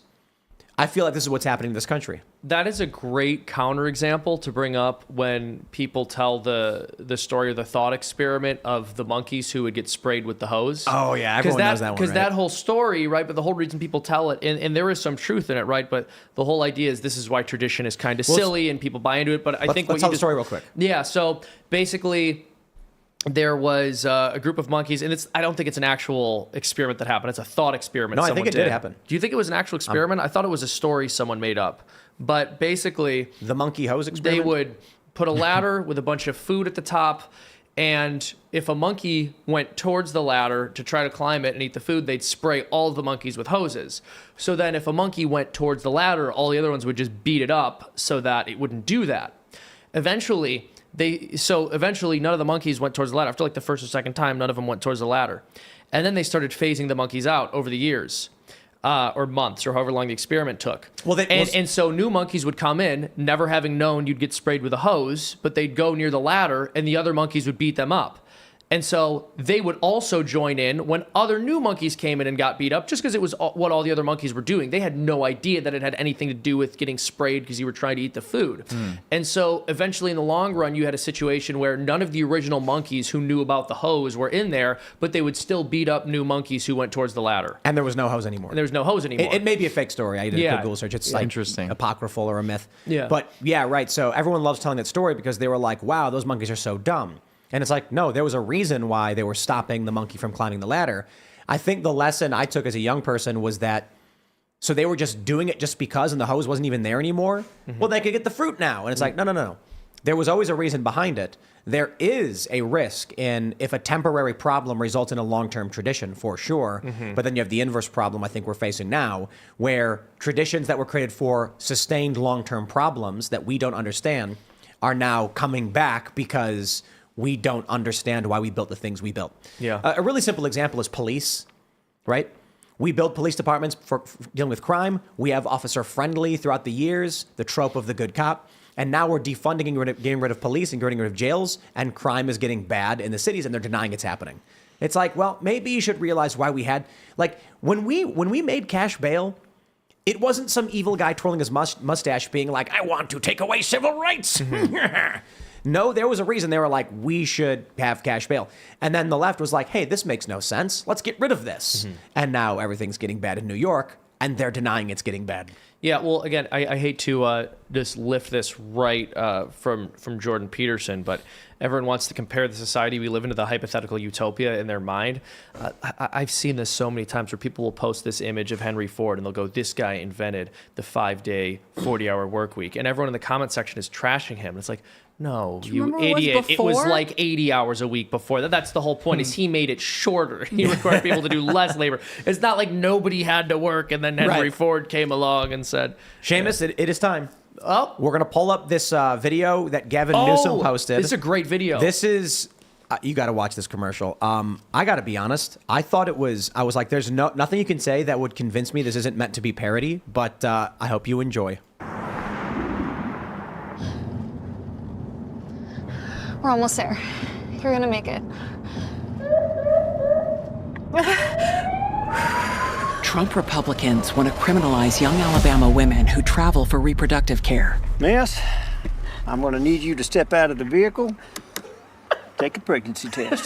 Stop them by taking action at right-to-travel.org. Firstly, wait, look at her face. Campaign for Democracy Group is responsible for the content of this advertising. I just want to say I love the idea of a horror film where you're supposed to sympathize with the murderers. But secondly, the idea that a police officer is going to pull you over, why don't you take a pregnancy test? Tim, you didn't think it was, you thought that was a parody? What if I told you that that's found footage? that's dash cam footage. That's what happens. She's looking at the camera. And men can get pregnant. So they pull men over and tell them to take pregnancy tests too.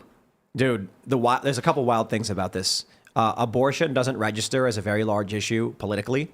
I take that back. It is a big issue. But immigration and economics and inflation, I mean, these things are the dominant ideas. And it seems like the Democrats' only thing is like, let's scare women on abortion, I guess. They already have the female vote. 70% of millennial women are Democrat. Gen Z women trending Democrat. Maybe this is why, but it kind of feels like, is that all you got? And then they make the most ridiculous commercial ever. It's just like, look, you could have made a convincing commercial where they actually just showed news reports where you had politicians saying, we will not allow women to seek abortions in other states. But to make this ridiculous commercial where she's like, the cop wants her to pee on a test strip in public. I don't know what that's all about. Also, the idea that it is some horrible, evil thing, like just set aside the abortion issue, which you all know I never do, but the idea that it's horrible or evil or dystopian to say you cannot cross state lines to commit a crime in another state. This would be like if the NRA released the commercial where it's like, did you know the Democrats want to make sure it's illegal to go commit a gun crime in another state and then go back to your state? Yeah, no, that's not shocking because that's generally how the law works, right? You're not supposed to be able to skirt it in that way. Well, here's an interesting thing. I do want to mention this. You look at a commercial like this and you hope, well, that's just too silly. People are going to think that that's ridiculous. But as Tim has put in the past, these are the people who believe Jussie Smollett. So I don't know. Yeah. Well, I do think it's interesting, though, is that in Texas, for instance, there's no casinos. But right on the border with Oklahoma, they have one of the biggest casinos in the world. It is common knowledge that if you live in Texas, where it is illegal to gamble, you cross state lines to commit a crime. But it's not a crime in Oklahoma. Nobody cares.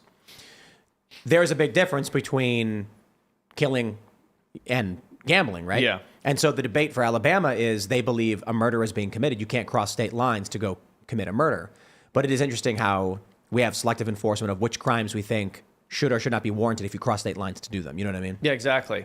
Like Rittenhouse crossed state lines, and that was the worst thing anyone ever did in all of history, right? Like the whole question of whether or not he defended himself hinged on whether he had crossed state lines earlier. And then it turned out the media lied about that too. But of course, they're totally inconsistent. They don't actually care. Right, and they they're just not- want it to be legal to kill babies, and they also just want to use this. Right. They're not explaining the issue. They only want to rally around the word abortions because every mainstream media outlet going into 2024 said this is the biggest issue of the year, even though it's obviously not. That's not what voters are responding to. But additionally, I never hear about Democrats in Alabama being like, fine, if you're going to take away abortion, then add additional funding to the pill, giving out condoms free. Like, there's no alternative. It's just about abortion. It's not about improving the lives or reducing risks for women. It's about this one singular issue. They don't care about you. They care about the word abortion and being on the right side of it. I got an idea. Seamus, I think you'll say yes to this. You want to make a counter commercial? I have an idea. Would love to make a counter commercial. But it's not going to be funny. Oh, it's going to be... I have done counter commercials. Right. Well, here's the idea I have. How about we remake this, and it's a guy bawling his eyes out in a police station, begging them, please help me. And the cops are like, sir, and you don't have to know why. He's like, just please, whatever you can do. And the cops are like, sir, we're doing everything we can. And then you have the woman driving in the car, speeding, heading towards the state border, and a cop pulls her over, and she guns it. Then cop pulls in front of her, stops her, gets out, and he's like, are you name? And she's like, yes. He's out of the car now. She gets out 8 months pregnant, and she was fleeing the state, trying to leave her husband and get an abortion at 8 months. I think it's a good... Here's what I think you'd have to do to really make it gut-wrenching. She has to actually get away with it, right? Like, she leaves and she goes and has the abortion. And the cop's like, well, there's nothing... Like, yes, your child has been terminated. She goes into Colorado. Yeah. And then the guy's just screaming and crying and screaming why. And then she says something to her friend like, he was the wrong guy for me. But the left would still love that commercial because they would just be happy that they're getting to see a baby get terminated. Well, look, I mean, that's a little hyperbolic. But they would still like the idea. They'd be like, yeah. Like, yep, it's her choice. Like she she can should go be to able Colorado. to. Yeah, exactly. Yep. They would have to defend and the that. cops, and the reality of it is the cops are going to say, we can't go into Colorado and arrest her. She's in a different state now. If she comes back, maybe we can pursue charges. And the guy is just going to be crying. Too late and be at that like, point. Yeah, baby's like, gone. 8 months. The baby could have lived. I don't understand why she decided to kill it. And then it cuts to her saying to her friend, like, I realized that he was the wrong guy for me. And if I had this kid, I'd be stuck with him forever. Well, we need to get better about how we message to women in general. Like, there are some issues that we're not going to win. And so, for example, the way that you heard me earlier talk about Lake and Riley, I'm doing that very specifically. I want to always bring up that a daughter was stolen. She was stolen from us. And I'm using that word, I'm saying daughter, because I want to appeal to every father, every brother, every uncle, etc., that a woman was stolen from their life. And furthermore, why don't we even play with it a little bit when we're trying to appeal to men talking about war? Why are we not saying to women, to girls, send your boyfriend to war, vote for Joe Biden, and using that kind of reverse psychology, talking about it that way, where we're talking to women, but we're also talking to men at the same time. Yeah, I think it is very different. I mean, men and women's brains work differently. I know I'm going to get canceled for saying that. No, I'm just kidding. But the appeal to emotion it can work on men, but it's definitely something that people know works with women. And I think one of the worst issues, especially when it comes to any conversation around children, reproductive issues, abortion, is it's all fear-based. It's to tell women somebody's after you, and if you don't do this, you're ruining the lives of every other female out there. But it's never to address the things that I think women are actually concerned about. And I think you're right. If we were talking about war, saying like someone you love could die because of this, they would vote differently. And I think similarly, it is interesting to me that instead of approaching the abortion issue logically, being like, okay, if the goal is that women shouldn't have to have children they don't want, we want additional funding for free birth control, right? I think the pill is evil. I'm not saying that's what I would do, but theoretically, if they're trying to prevent a woman from having a kid she doesn't want, there are other avenues for that. But instead, it becomes about this one issue they want to keep on the table. It's not about the women, and the logic doesn't follow because it's actually about manipulating them. It's about the emotional control. That's right. And so it's interesting because according to some data, women are more likely to call themselves pro-life. So there's this question here, well, why is it that this is an issue that Democrats always campaign on to try to get the female vote? And I think a large part of it is they do this scaremongering where they make women think that there are medically necessary procedures that they will not be able to get because of some anti-abortion law that was worded improperly, perhaps intentionally so because Republicans just hate women. But I think your idea is good, Tim, the one we were talking about earlier with this commercial, because the unfortunate reality is Republicans have just abandoned the abortion issue and they've failed to message on it in a way that says, no, actually, we have the moral position and what you're doing is evil. They almost want to sweep it under the rug and not talk about it because they don't have faith. They gave up. They totally gave up. They don't have faith that they can convince voters that abortion is wrong. They go, well, we have our victory and we're just going to be quiet about it and hope nobody notices. You can't do that. And that's also not how you win in politics. You have to assert that your position is correct instead of trying to hide from it. Exactly. I think the Republicans have admitted they've admitted two things, one of two things, that they know they've lost the argument entirely. And so Trump comes out and says what I believe to be the politically appropriate response considering, and that's we'll leave it up to the states. Because he's between a rock and a hard place with the moral position of Republicans and trying to win over states that are attacking him on the issue. I believe the principled position would be to directly assert your moral position, period, to try and win the argument. That if you are pro-life, you should be saying outright 100%, we don't think this should be legal. But the fact that Republicans aren't saying that says they don't think the majority of Americans agree with them, and so they're basically dropping it. And people also are aware that that's a dishonest tactic. It's like you're hiding the ball. Well, now, and let me add this real quick too. The idea that Bill Maher said this, and I agree with him. Although Bill Maher said it was murder and he agreed with it, which is insane. He actually said it is kind of murder, but I'm okay with it because we had 8 billion people, and I was like, whoa, jeez, dude. But the issue is, you cannot come out and say abortion is murder.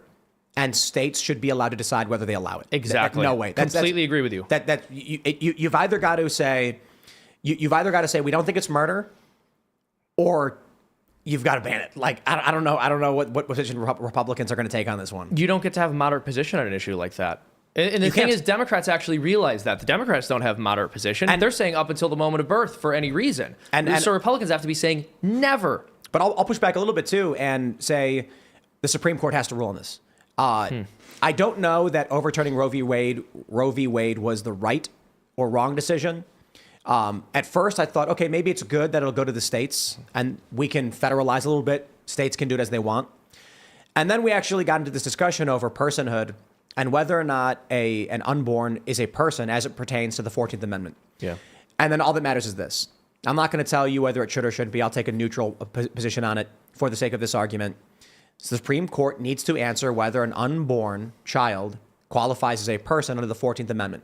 Because the 14th Amendment says that the state, the government, shall not deprive a person of life, liberty, and property without due process. The question then becomes, is a baby, unborn, a person as it pertains to the United States, to this country under the Constitution? The question's got to be answered. I don't know if they'll say yes or no. There have been previous rulings in the past where there have been inclinations of yes. We'll see where that goes. But the implication is serious. If the Supreme Court rules that an unborn baby is a person, a woman would not be able to get an abortion for any reason unless she went to a court of law and got approval from a judge. Well, and then they directly gave the baby the death penalty instead of just allowing all of them to get it at any time. But that would be great. Yeah, but this would pertain to, it wouldn't be a doctor's decision. It wouldn't be it wouldn't be an issue of rape, incest, or health of the mother. It would be going to a judge and saying, for this reason, we qualify for an abortion. The judge saying yes or no. Well, I think in that kind of a situation, that would be just as likely as someone being able to get a death warrant signed for a child that had been born. If the courts rule that a child is a person, which I, of course, believe they are, and I believe all unborn children are people, then I don't think you would even have cases where it would be allowed. Well, the question is... I get what you're saying with like medically necessary. So Right. this is something we talked about before on the show. Yeah, Seamus can assert his moral position. I'm not saying they should or should not do this. I'm saying we need an answer as to whether, look, half the country is saying it's murder, half the country is saying it's not. The Supreme Court has to answer this question because this is a personhood question as it pertains to literal human life. Yeah. I think one argument that the left makes, and I've talked about this in the show before, so I'll try to make it quick, but just to kind of keep audience members up to date if they're not aware of this, one of the most effective pieces of rhetoric for the left is this idea that there are these medically necessary abortions, that mothers will die if they're not allowed to have them. It's actually not true by definition. Abortion is the direct and intentional killing of the unborn child. There are certain medical procedures a pregnant woman might need that could unintentionally result in the unborn child dying. So, for example, if a woman is pregnant, she needs a surgery. The surgery could result in a miscarriage, but it's going to save her life. If she has the surgery and miscarries, that's sad, but that's not an abortion. That's not the same thing. And so that's not what Republicans are trying to ban. What Republicans are trying to ban is directly going in there and ending the life of the child. But the left makes it sound like the right is trying to ban medically necessary procedures by calling them medically necessary abortions, but they're actually literally not abortions. I remember getting my haircut right after Roe v. Wade was overturned, and the girl was talking about it, and she was like, I can't believe they're doing this. You know, my sister, she had a baby, she miscarried, and she had to go in and get a medically necessary abortion for this baby, but it's like that's not a medically that's not the same thing. Exactly. The baby's already dead. There They're was removing this expansion of the term abortion to accommodate the argument. And by the way, just to my point, even Planned Parenthood acknowledges that, for example, treating an ectopic pregnancy is not an abortion. Those are different things. You know, it's not viable, and right? It's no not way just it would that. live. Well, it's not just about the viability. It's that the intention is to repair defect with the woman's body, and the miscarriage is an unintended consequence of that. You're not going in there with the goal of ending the life. But I also I want to mention one more thing along those lines with removing a child after a miscarriage. This is so ridiculous. They call that an abortion. That's like saying, imagine, there are laws on the book saying that you can't bury people alive because that's murder. No one would go, oh, so you're saying we can't bury dead people? It's like, it's insanity. No, yes, of course you can bury dead people. Yes, of course you can remove a dead fetus. Like, you can't rip a fetus apart while they're alive, or apart while they're alive. My final thoughts on the matter are the end result of all of this is going to be an Amish future. Well, look. The left is in favor of abortion and more likely to get abortions.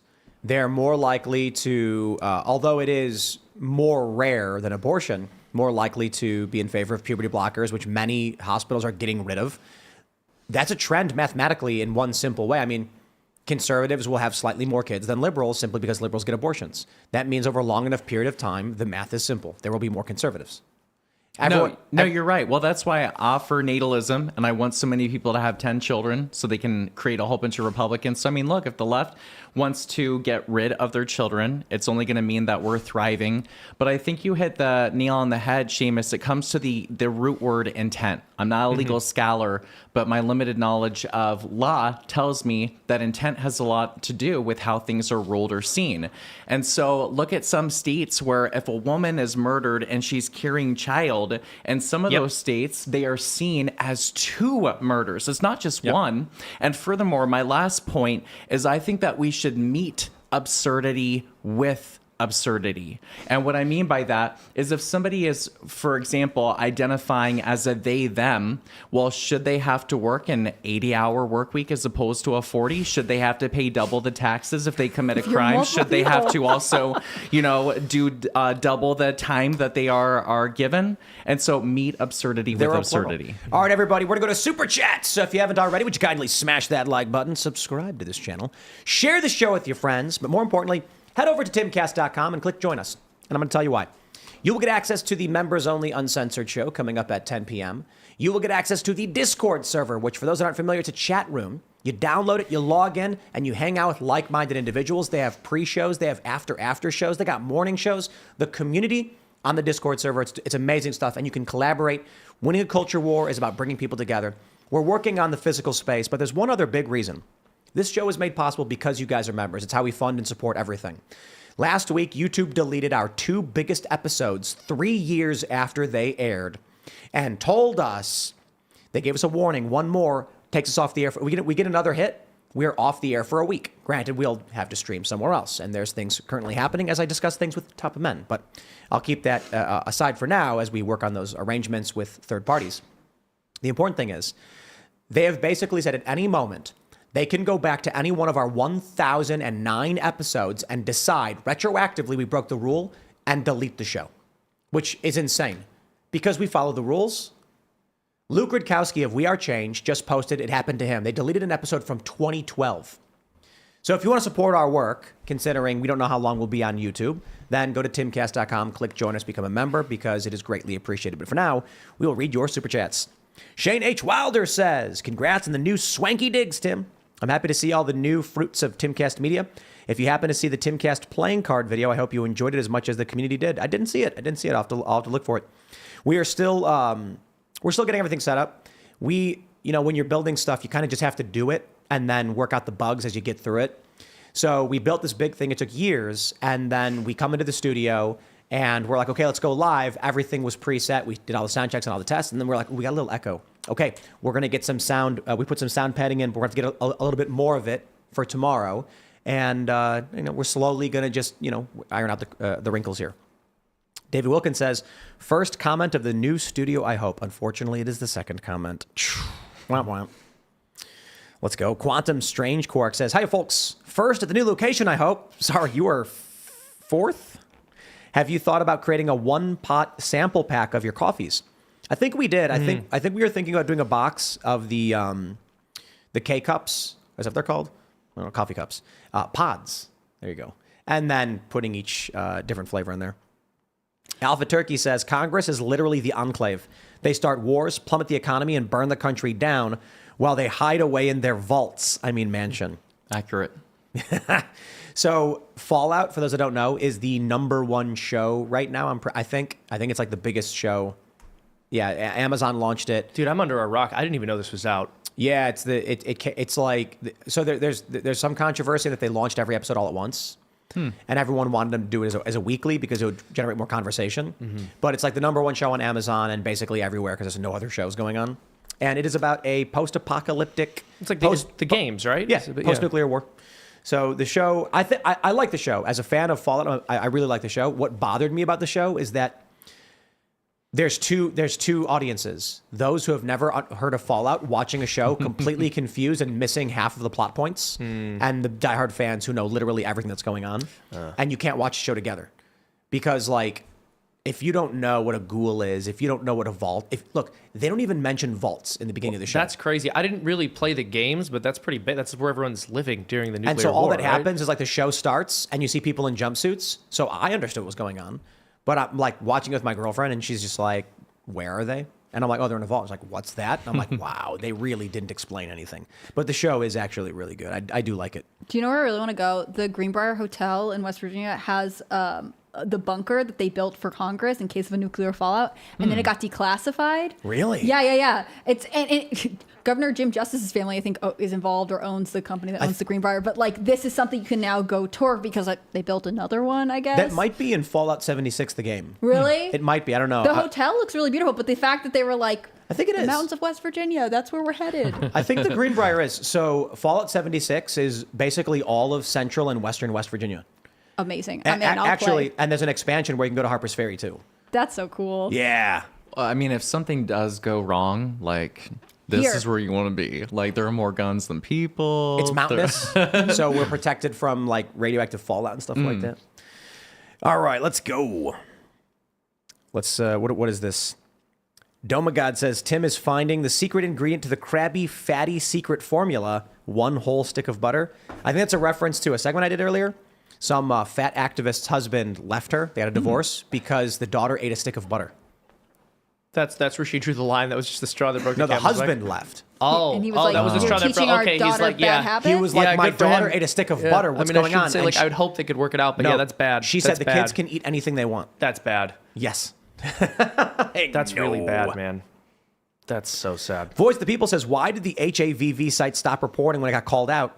Also, check Kansas around the same time the executive order was signed. So one of the other questions about the Help America vote verification, one of the other potential theories, Joe Biden passed this executive order, enacted it in, was it March 7th of 2021? I'm not sure. That basically said any federal agency can register voters, can create IDs for the voters that satisfy voter laws. And so one of the theories is that the reason why we're seeing all of these registrations is that Texas isn't doing it. It's the federal government doing it in Texas and then requesting the SSA verify these. and they've not yet logged those registrations with Texas. Like Texas is going to get a big jump in their voter rolls at some point. Joe Biden's the worst. That's just not fun. Miss Mary says, how long did it take to relocate all of Ian's crystals to the new location? They haven't been. There haven't been. There are no crystals. Nary a crystal. He told them to follow him here. Yeah, and and it's not. We're not gonna. Not this time. This table will not have junk accumulating on it. Like every time someone comes, they give me a book. So there's basically a bookshelf on the old table, and then we have a table stacked with all the books. And I'm like, I don't know what to do with them, but thank you for the book. Now, if you bring a book, we're throwing it right in the furnace. No, I think we're gonna put a bookshelf, and then every time someone Yeah. puts a book, we'll put the book in. They it. have like a home for them. Right. No, I like set them on fire. I think it's funnier. We just do We a have book burning of our guests' We have a books. magnesium drum. We just throw it in. Oh, thank you. All right. We'll grab some more super chats. Isaiah S. says, asking for prayers of strength for my wife and child. She has been diagnosed with preeclampsia at 25 weeks of pregnancy. I'm going to officially be a father months sooner than expected. Wow. That's so scary. Absolutely Do you know gotta the only pray for way you. to God stop bless you. preeclampsia is to deliver the baby? What Like- is preeclampsia? Preeclampsia is like dangerously high blood pressure during pregnancy, and some women are predisposed to it, but other people it's just a sort of kind of random onset. It's really dangerous, and you risk the mother's health, the baby's health, and again, so for some women they'll be trying to treat them with medication. Some women they go on like bed rest, but as far as I know, the only true cure for preeclampsia is to have the baby. So to have it happen so early in pregnancy is so scary. Good luck. We're going to pray for you. For sure. We're going to pray for you. The Christian Conservative says the new camera looks like a new graphics update in a video game. Doesn't it look crazy? We're like streaming at like triple the bandwidth. The cameras are like super high quality fixed lens cameras with a better frame rate. You can see how ugly I am. I mean, you could see how ugly I am, but now it's even more detailed. Yeah. We still do have to configure a little bit of how it's going through and everything, but it's cool to be in here after so long. Like if someone asked me before the show, like, excited to be in the new studio, it's like feels like a myth. It doesn't feel real until I'm there. We've been in the new studio like dozens of times over the past couple of months because it's been here, but just like I think the last thing we did was the lights. So we had really, really great lights, and then we needed to add backlights. It looks great, man. I haven't been here since they hung drywall. I mean, you guys have been here because you're working at it. I have no technical skill, so I was kept away. But no, it's very cool to see it all come together. We need trim on the. We had LED strips on the at the corner of the where the roof meets the ceiling. We took those out, and now it just looks bare. So we got to put some trim up there. But we're it's all good. It's all good. The skate park's the cool part. You can see through the window right behind me, like right there. Yeah, that's fun. Big open space. There's actually a third floor above us, and the pool table's coming. We're setting up the poker show. Everything's coming up. Millhouse. Classic. That was for Seamus and Richie. Yeah, exactly. I know Richie heard that. Seamus and Richie just can quote every classic Simpsons. Yeah, we go up to back season and forth. 9. Yeah. When does it stop being classic Simpsons? So Season 10. it's debated, but yeah, 10, 11 around then. Why around is there then. like a specific change? Yeah, it just that's when it really starts to get to the point where it's not very good. So those early seasons were fantastic. Yeah, a lot of people say the Principal and the Paupers, the episode where they really jumped the shark. Yeah. But Did like the writing team change? Did the producer change? Like what? It slowly changed over the years, and it's not like it all got bad all at once. It was still good at that point. It just wasn't at its peak, and then it just slowly declined. And then by the time you get to season 15, 16, 17, it's really not very good. And it's kind of gotten good again. Has it? Yeah, it's actually gotten a bit better. Now they're on season 35, which is nuts. I think at still some point, watching it? I don't watch it regularly, but I'll check in now and again just to watch, And I got to say, Julia Kavner just sounds so old. The woman who voices Marge, she's like, Homer. It's so horrible. Well, she is old. I know, but you feel for her. You're like, No, okay, dude. All they got to do is go back to seasons 1 through 9, upload them all into an AI. I know. Press go. I know. Dude, we're going to get to that point. There's going to be classic Simpsons AI. Well, you've seen the AI music. I have not. You haven't? No. I played the one song for you earlier. Oh, yeah. Okay. I did not know that was all AI. I thought it was like you made that song and it made the voice sound different. Like it made all of that. I took Trump's Truth Social post and put it into Suno.ai, I think it is, and then typed in epic vocal male rock opera. That's crazy. And it made that. That's crazy. I thought we were a couple years out. I genuinely think we're probably a year away to where you will be able to go to an AI and say, oh, yeah. Make an episode of The Simpsons where Homer wins the space lottery lottery with Kang and Kodos, and it will just make it. You're gonna say like make Simpsons like circa season 17 or like circa season 3 or circa season 35. Yeah, you're gonna say an episode of The Simpsons where Bart finds golden ring on the ground and then Becomes Gollum. and then and then becomes Gollum, and in the style of season 3, and it will do it. I wonder what kind of constraints they're going to put on that, because IP holders will say you have no right to create something that looks so similar to what I'm making. Yeah, so already with the music, it's Udio, UDIO. If you put like, make me a song about communism being bad in the style of All That Remains, it'll give you a prompt will appear, and it'll say replacing All That Remains with metalcore, heavy metal, male vocalists screaming. And so it basically takes the description of All That Remains and removes the copyrighted terms. So if you said, make me a Simpsons show, it'd be like, we can't do that, it's copyrighted. But if you said, make me a cartoon about a yellow family, 3 kids. And someone will jailbreak, someone will make some illegal version that you can make anything with. Well, I'll tell you this right now. Shout out to Midjourney. They'll probably end up, I'm probably ruining something for a lot of people. So Midjourney banned politics. You can't make images of Biden and Trump. Oh, that's sad. Those were so fun. No. You still can. It's really easy. I just typed in golden-haired president. And it makes Trump. I typed in, here's the funny thing, though. What are you typing to get Biden? Okay, now here's the funny thing. If you type in aviator sunglasses president, you get Obama. Ooh, interesting. If you type in aviator sunglasses vice president, you get Joe Biden. But I think it's because the training data has more images of Vice President Biden than President Biden. Sure, he was vice president for 8 years. But so I wanted to make an image of Paladin Trump. I tweeted it too. It was funny. And it was like, denied. And so I put golden-haired president in golden armor with big sword, and it made Trump in golden armor. And then here's the funny thing. I tweeted it out, and I put cry harder libs, and it got a ton of retweets, and the left went nuts, and they were like, you're a cult, and they're screaming at me. And so then, of course, I waited a little bit, and then I made Joe Biden super ripped with massive muscles, and the left still said, screw you, you stupid, and I'm like, you can't please them. You literally can't. They don't like Joe Biden super ripped. They don't like Donald Trump. They like a frail, weak Biden. That's their preference. Well, I think AI is the future of politics. Like, you know how somebody will say, I'm a new citizen, and I'll pop out of the shadows, and I'll be like, are you registered to vote at your current address? And it goes viral. I want Elon to grant me access to Grok. And I want to turn Grok into the voter registration tool of the 21st century, where whenever somebody says, like, I live in Pennsylvania, Trump, I can have AI be like, are you registered to vote at your current address? And then put the pavoterservices.pa.gov. But then furthermore, think about this for a second. What if somebody said, Scat, I want to donate to your organization, earlyvoteaction.com, and I don't have the bandwidth or power to reply to everybody and be like, here's my website. I could have AI make me money by like replying to people and be like, here's Scott's website. Like, why are we not doing that? I think those things are good. The thing is, I end up not trusting AI. I'm like, this is a great idea. I'm gonna be sad when it gets corrupted and someone takes it over and ruins it. Like, all of this technology to me is, it can be so cool and powerful. On the other hand, it's terrifying. It's terrifying. It's scary but powerful, which I think is a dangerously awesome combo. Yeah.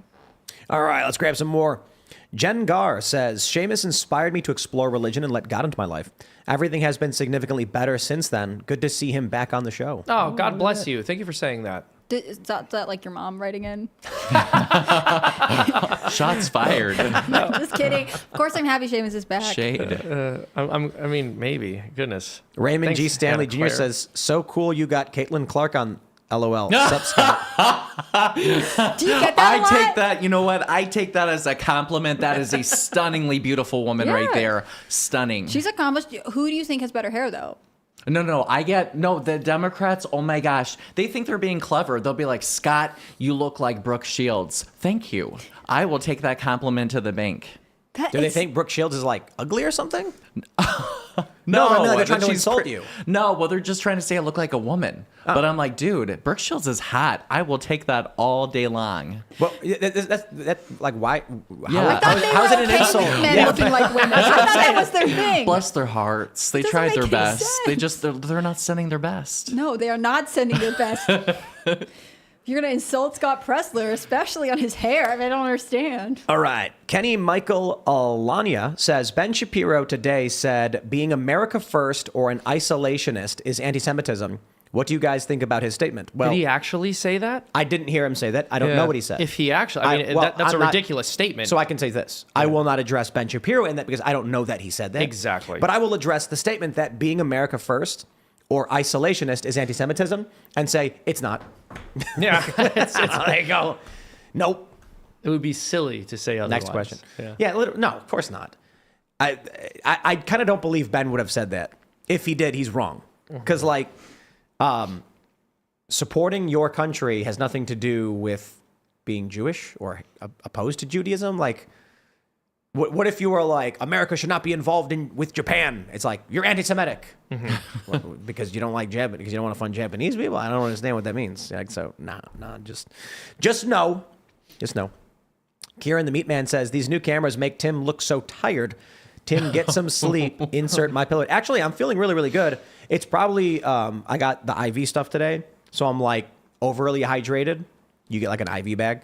But I've been actually doing really well, tracking my macros and exercising every day regularly, doing between either 500 and 1,500 calories per session with exercise.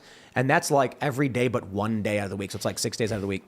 And, doing pretty good. Feeling great.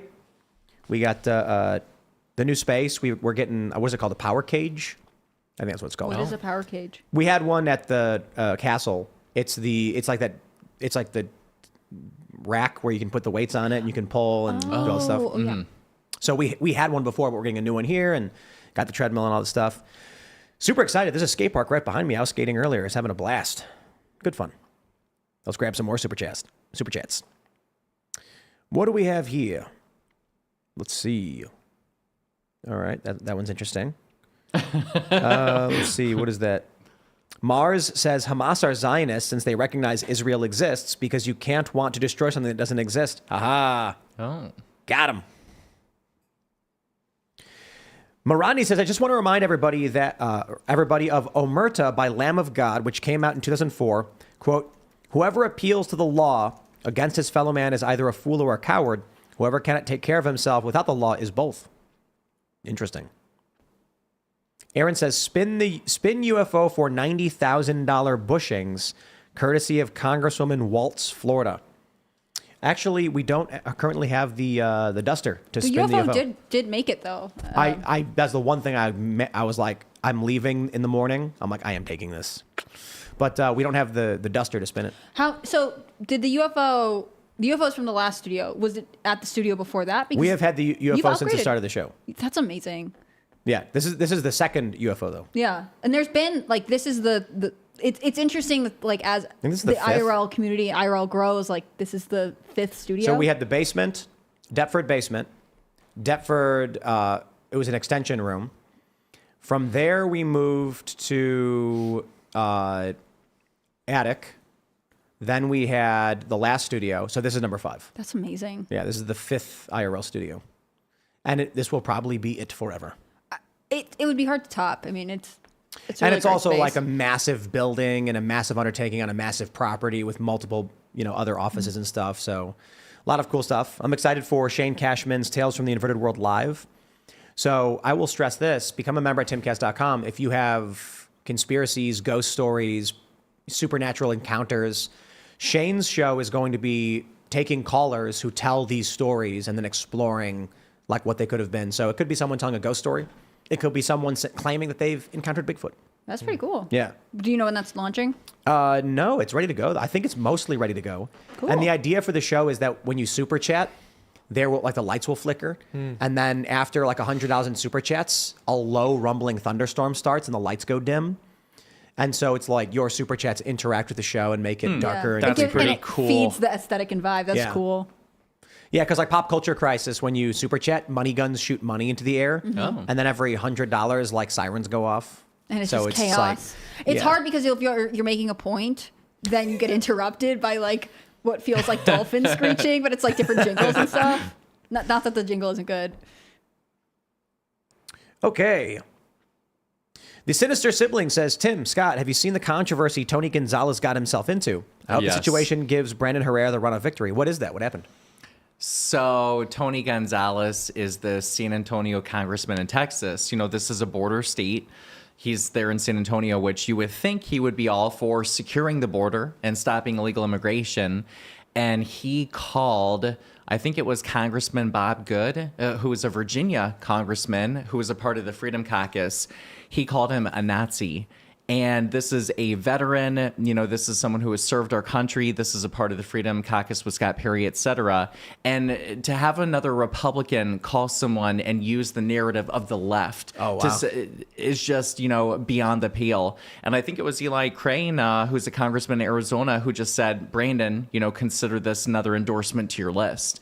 And I think you're going to see more and more Republicans speak out against Gonzalez because that has no place within our... Why are you going to help the left? Why are you going to, when we have a one-seat majority in the House of Representatives, aid and abet them?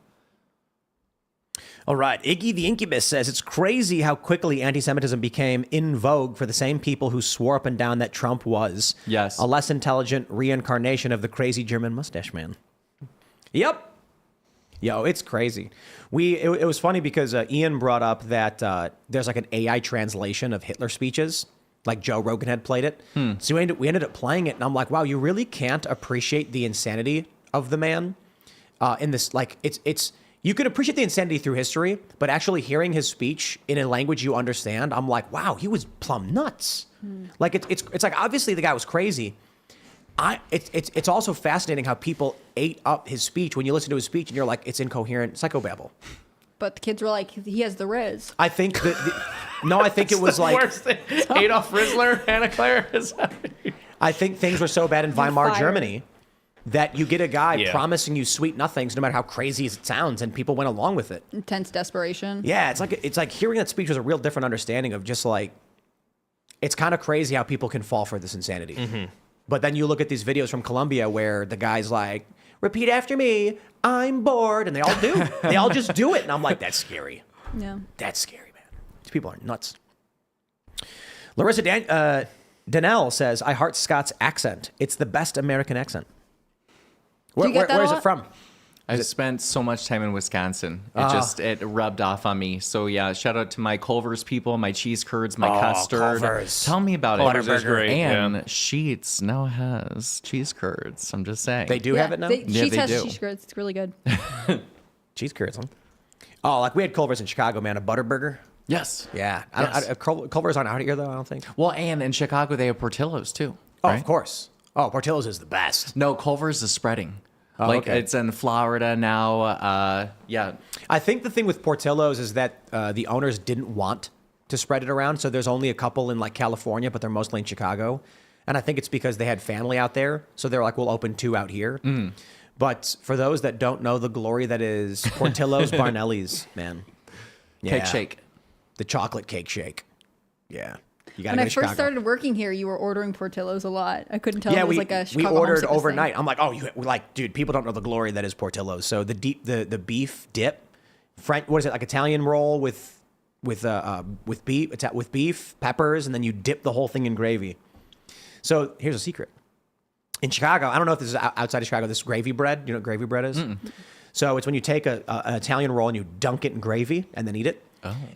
But that's also a product of the Italian beef sandwich. It's like Italian beef with different kinds of peppers. And then you take the whole thing and you dip it real quick. So back in the day, apparently the bread was stale and they were poor. So they were like, how do you revitalize old bread? Dip it real quick in the gravy and call it a dip. And so that's why they do it. That's cool. See, this is the thing that I actually love about America so much is that we have regional culture and it's developed by the people who are there and who stay there and who, craft and protect it in that respect. And I wish that we appreciated that more because we're such a huge geographic nation and we had so many influences make us who we are. I think it's easy for people to be like, America has nothing or they don't do whatever. Like to be cynical about it. You don't know. You don't appreciate it. Well, I know we didn't cover the Sheets story, but since Biden is attacking Sheets, which, by the way, if you don't know what Sheets is, it's a quick trip. It's a made-to-order food convenience store, but also a gas station, almost kind of like a Buc-ee's, but not a Buc-ee's. And so, yeah. And so Biden's coming after it. And so you know what we need to do? We need to have gas station Sheets voter registration all across the United States. No, I'm serious. I'm not joking. Here's the crazy thing. The EEOC filed that suit against Sheets the day Biden went to Sheets to get a milkshake.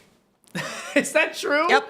Biden went to Sheets to get a milkshake, and he's like, "They're racist, man." He's like, "Oh, black and white," and the guy goes, "Well, you just order it yourself." Biden didn't understand that most places are kiosks now. So the guy working there was like, "Thanks for coming," and then Biden tried to order, but you order by going and punching it into a machine. So did he sue them because they made him look stupid? Like, is that what happened? Is Same retaliation? It's questionable. They sued him because they said that if you don't hire criminals, you're racist. I am not exaggerating. Mm-hmm. They said that Sheets does criminal background checks before hiring people, which disproportionately restricts black and brown people from being able to get jobs. Seamus' face falls. So wait, Why would you say that? So why if they would Joe Biden? If they convict Donald Trump, then we need to hire him as president, according to Joe Biden. Otherwise, it's racist. All right, everybody, if you haven't already, would you kindly smash that like button, subscribe to this channel, share the show with your friends, head over to timcast.com, click join us to become a member and support the work we do here on this show. YouTube attacked us pretty seriously last week. We are talking with top men at other industries about potential paths moving forward to protect ourselves from this. But in the meantime, if you like the work we do and you want to see it to continue, you go to timcast.com, you click join us, you become a member. That's what sustains and supports and makes all of this possible. You'll get access to the uncensored members only show, which is coming up in a few minutes. And you can join the Discord server as a member where you can submit questions to talk to us and our guest on the show. The uncensored show is basically a separate podcast. It's a segment plus callers. So it's a lot of fun, and we'd love to see you there. You can follow the show at Timcast IRL. We're on Instagram. Follow me personally at Timcast on X, and follow us rumble.com/TimcastIRL. Those are going to be very important moving forward. But again, smash that like button. Scott, do you want to shout anything out? Yeah, I just wanted to say my organization is Early Vote Action, earlyvoteaction.com. We are focused on Arizona, Nevada, North Carolina, Pennsylvania, and Wisconsin. And if you like the work that I'm doing, then please visit earlyvoteaction.com. And Tim, just thanks for having me as your first in studio. This is an honor, and I'm so glad to be here with you. Thank you all so much for watching. My name's Seamus. I make cartoons at a YouTube channel called Freedom Tunes. We release one video a week, at least one video a week on Thursdays. We just dropped a video last week of Ben Shapiro and Candace Owens on the Whatever podcast arguing over whether Israel or Palestine has a higher body count. I think you're going to laugh at it. It's a very funny video. It's a very ridiculous video. You'll enjoy it. A number of the people involved, we make fun of Rabbi Shmuley too. It's the whole thing's a lot of fun. And if you like it, if you want to support me and what I'm doing, go to freedomtunes.com, become a member. I've got a team of really awesome animators, and we work together to churn these cartoons out. And you go in there and becoming a member. It's going to help keep us all employed. Thank you. Cool. I'm glad that you were both here tonight. I'm so excited to be in the new studio. I'm Hannah Claire Brimlow. I'm a writer for scnr.com. I'm really grateful for all of you for seeing, I guess, Tim and everyone else through 5 different studios. If you want to follow Scanner's work, you follow at Timcast News on X and Instagram. If you want to follow me personally, I'm on Instagram at hannahclaire.b, and I'm on Twitter at HCBrimlow. Thank you so much. Bye, Serge. Bye-bye. I'll see you later. Shout out to Andrew Minks for all the help he has done getting this all together and sorted out. See you guys later. And shout out to Carter Banks helping set up the music section over in the back and the guitar behind me. We're going to head over to timcast.com for that members-only show, and we will see you all there.